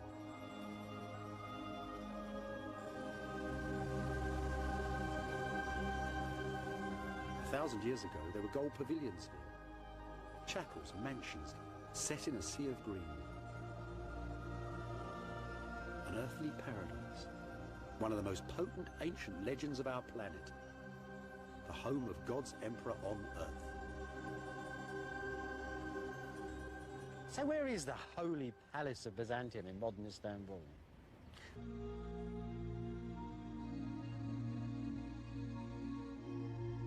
This, then, is Byzantium's first story. The story of how, in 2 short centuries, a dream was made. The dream that was Byzantium.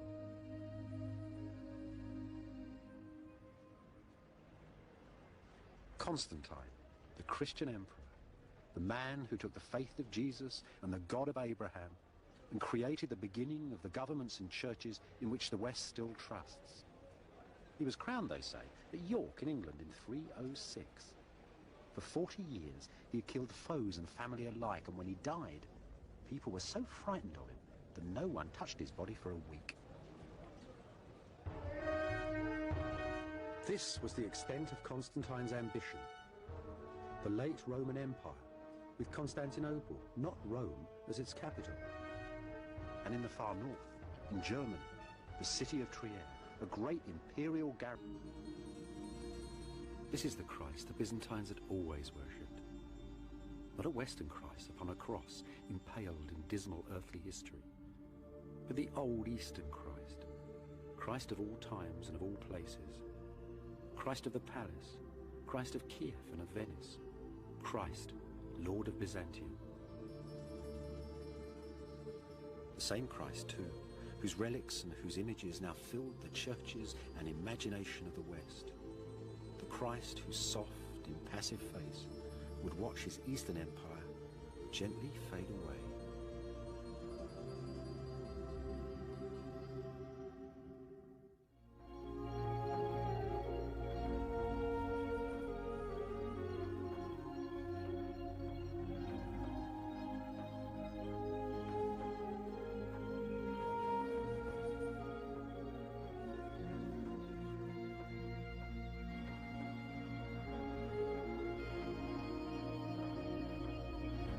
Round the bend and bang, the Orient hit me in the face.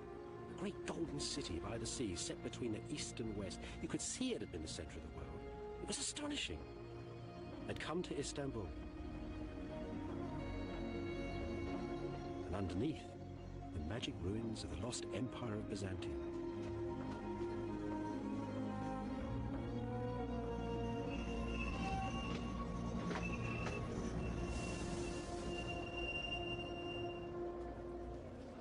The Orient Express stopped here, in the heart of the old city. I got off it in clouds of smoke and steam, haunted by the ghosts of Greta Garbo and Agatha Christie, by 1,000 spies and archaeologists, by the kings and courtesans of pre-war Europe.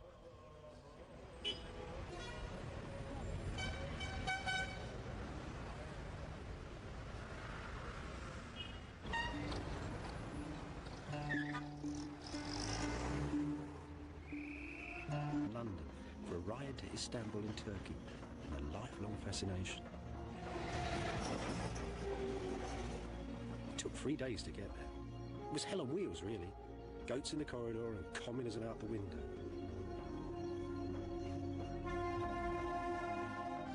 Then all of a sudden, the The train swung round the bend and bang! The Orient hit me in the face. A great golden city by the sea, set between the east and west. You could see it had been the centre of the world. It was astonishing. I'd come to Istanbul. And underneath, the magic ruins of the lost Empire of Byzantium.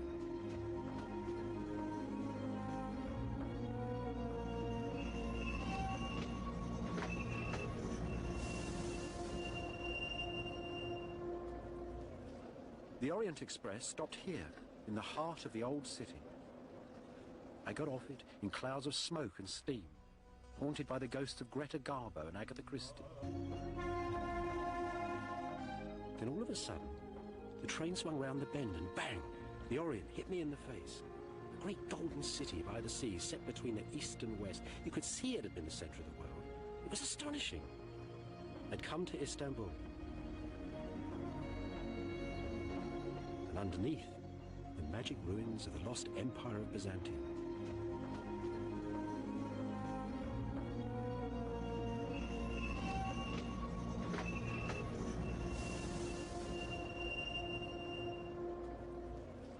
The Orient Express stopped here, in the heart of the old city.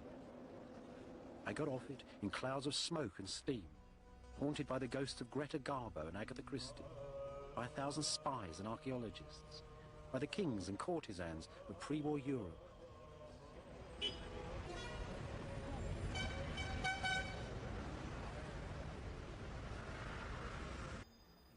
We're right at the very heart of the palace of imperial Byzantium. And there's a corner shop. Well, at least you could say the Byzantines invented corner shops. They had a law about them. There should be one in every street, they said, for the necessities of life.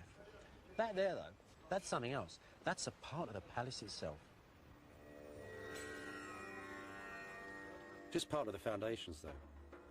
Once they held a great high terrace, not that tea house up there, where the emperors walked each evening in the fading light, their fine silks flowing gently in the fresh sea breezes.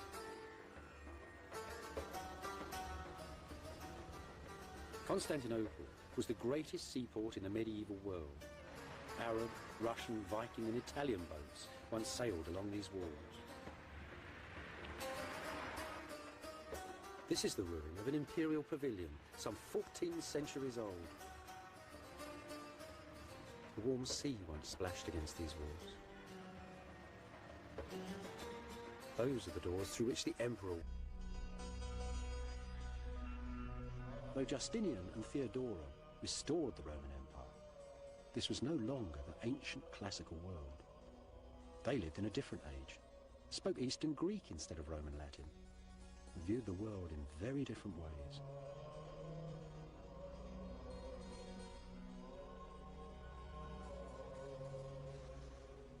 Look at these sculptures.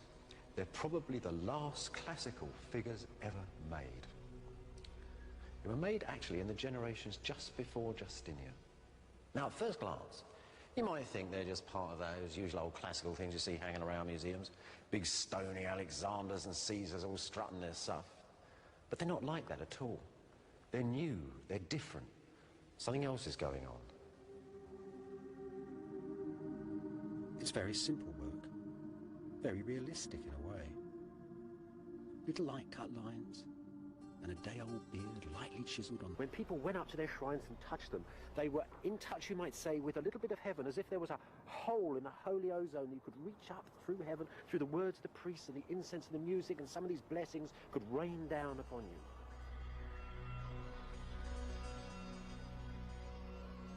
The relics of Byzantium, though, weren't relics of local saints. They'd been brought from the Holy Land. They were the personal possessions, some of the very things that Jesus and Mary had touched, and they were never used to cure the poor. These holy things were held in the imperial churches and in the palaces of Byzantium. In that extraordinary world halfway between earth and heaven, they confirmed the divine role of the emperor on earth. By stealing these powerful objects from Constantinople, the pious kings of Western Europe had gained a confidence they'd never had before. This then, that taking of the relics, was the taking of the holiness of the divine right of kings, the birthing miracle. supporting Constantinople's 500,000 people, Europe's biggest city. And everything, of course, by hand. There was no food industry. Everything was carried here in boats and carts. The finest fish, the Byzantines believed, were caught beside the emperor's palace, between the rising of the Pleiades and the setting of the blood-red star Arcturus. Colours, smells and textures of the ancient everyday. The raw ingredients of Byzantine experience. The world of the ancient Mediterranean.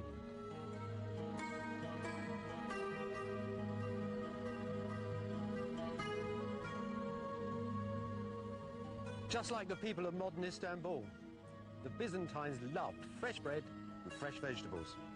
Well, the bread, at least the grain for it, they brought from their province of Egypt. The vegetables they grew themselves.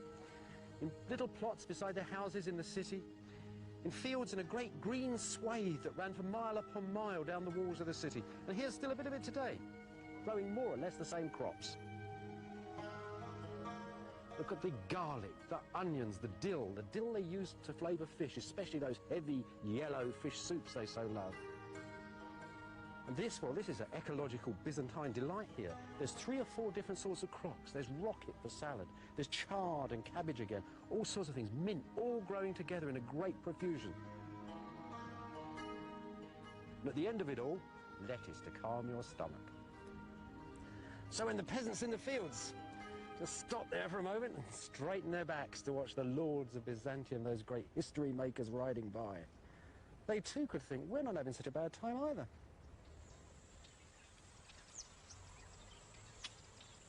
The Byzantine economy was based on the classic Mediterranean diet: wine, grain, cheese and vegetables and olives. Olive oil was a staple. It was Byzantium's fuel.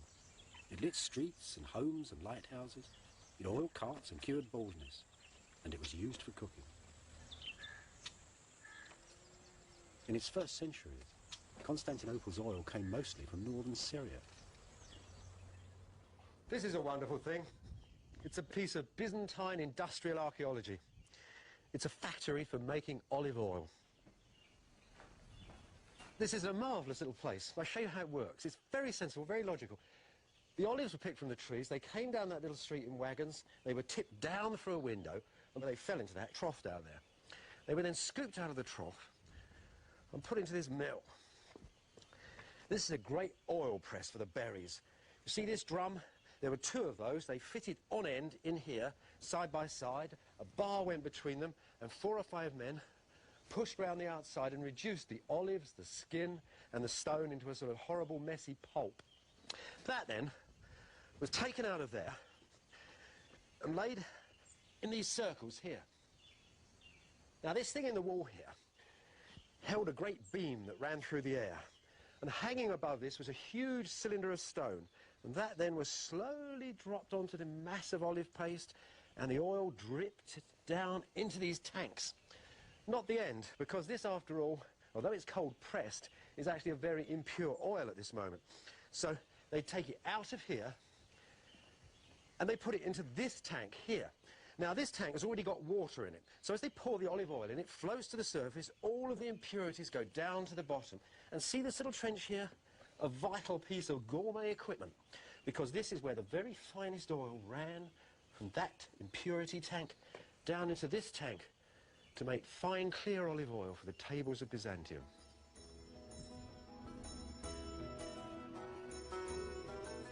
This is Sigilla, one of 300 ancient Syrian villages with Byzantine olive groves. Provincial Byzantium, preserved in fine-cut stone.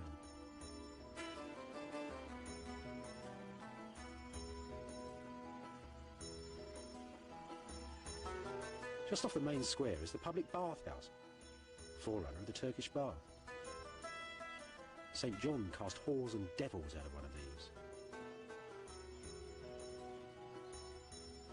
This is Sigilla's cafe come town hall down on Main Street.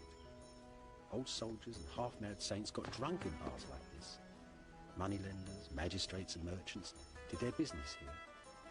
Can you hear the farmers? Tough, independent homesteaders. chuckling about the prices that the city folk were paying for their olive oil. Life was very good. There was time for both the devil and his baths, and for the church and all its works.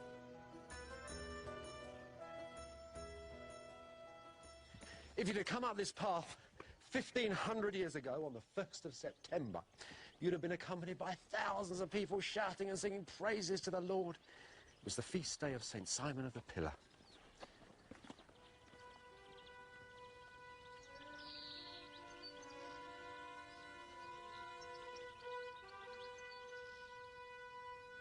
The first place these processions came to was this great baptistry. 10,000 people, whole cities full, had been baptized in this room in a single day. And then out they all went, praising the Lord, onwards to the Church of the Saint.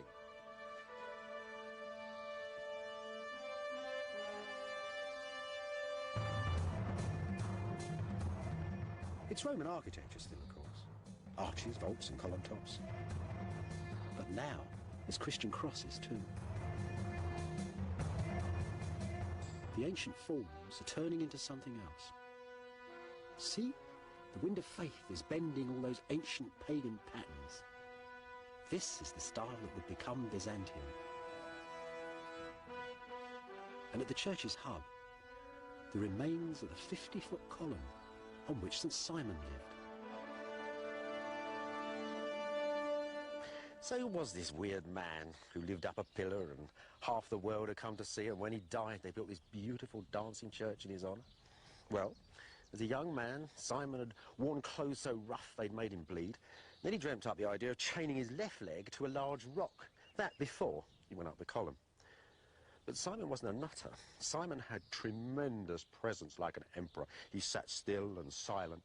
And in these contests between flesh and the devil, it seemed to most people that he was beyond touch. And there he was on his pillar, halfway between heaven and earth, a perfect man to settle disputes. So they used Simon. The farmers of Syria would come here when they were in arguments and he would settle one against the other. The Bedouin, the Arab Bedouin came to see him too. The emperor used to come to see him, and always he acted as a balance in society. Such a terrifying balance that if he cursed somebody from the top of his pillar, a rock would explode next to the unfortunate individual. So Simon, it was a vital element in his new Christian empire.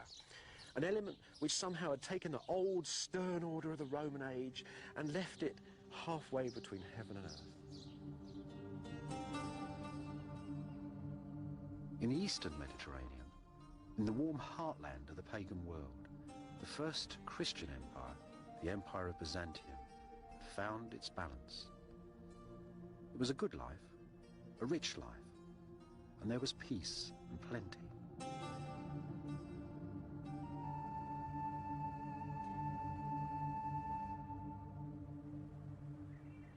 You know, it always strikes me as funny when people talk about the fall of the Roman Empire.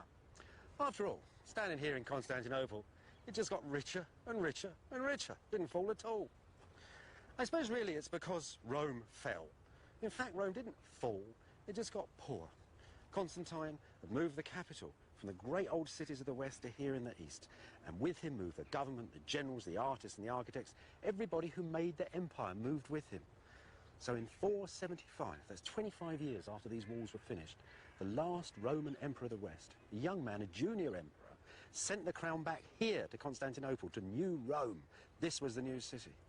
And I suppose really the story about the fall of the Roman Empire, that's the Western Empire, was really invented in the Renaissance by the popes, who really wanted to get the idea of a pagan empire falling and a Christian empire of the West rising.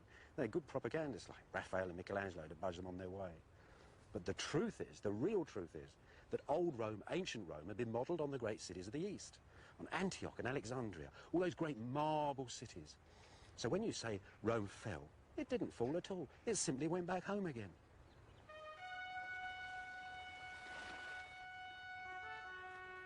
After the last emperor of the West resigned, Byzantium lost most of its European provinces. Only for a century, though. By the year 555, brand new Byzantine armies had ruthlessly reconquered some of them. And in northern Italy at Ravenna, they left triumphant decorations in this church as their memorial. The man there is Justinian. The emperor who 200 years after Constantine completely remade the Roman Empire. The man who made Byzantium. He was a man, they said, who was gentle and approachable, a man who never showed his anger, a man who in the quietest of voices could order the death of thousands. He didn't organize the empire completely by himself, though. His great strength was as a manager. Those strong faces that surround him were the faces of a great team of men he'd picked together. And he didn't really care whether they were Roman patricians or from the humblest, roughest backgrounds. He himself actually come from a completely illiterate peasant family in Serbia. Justinian, though, was only half the picture. The other half was that most remarkable woman over there, the Empress Theodora. They'd married each other for love, and they stayed together for 25 years.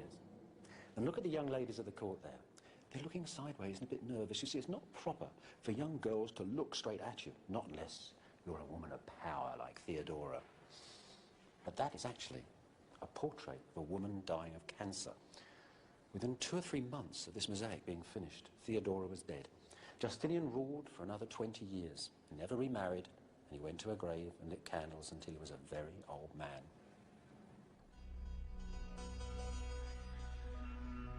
Though Justinian and Theodora restored the Roman Empire, this was no longer the ancient classical world. They lived in a different age, spoke Eastern Greek instead of Roman Latin, and viewed the world in very different ways.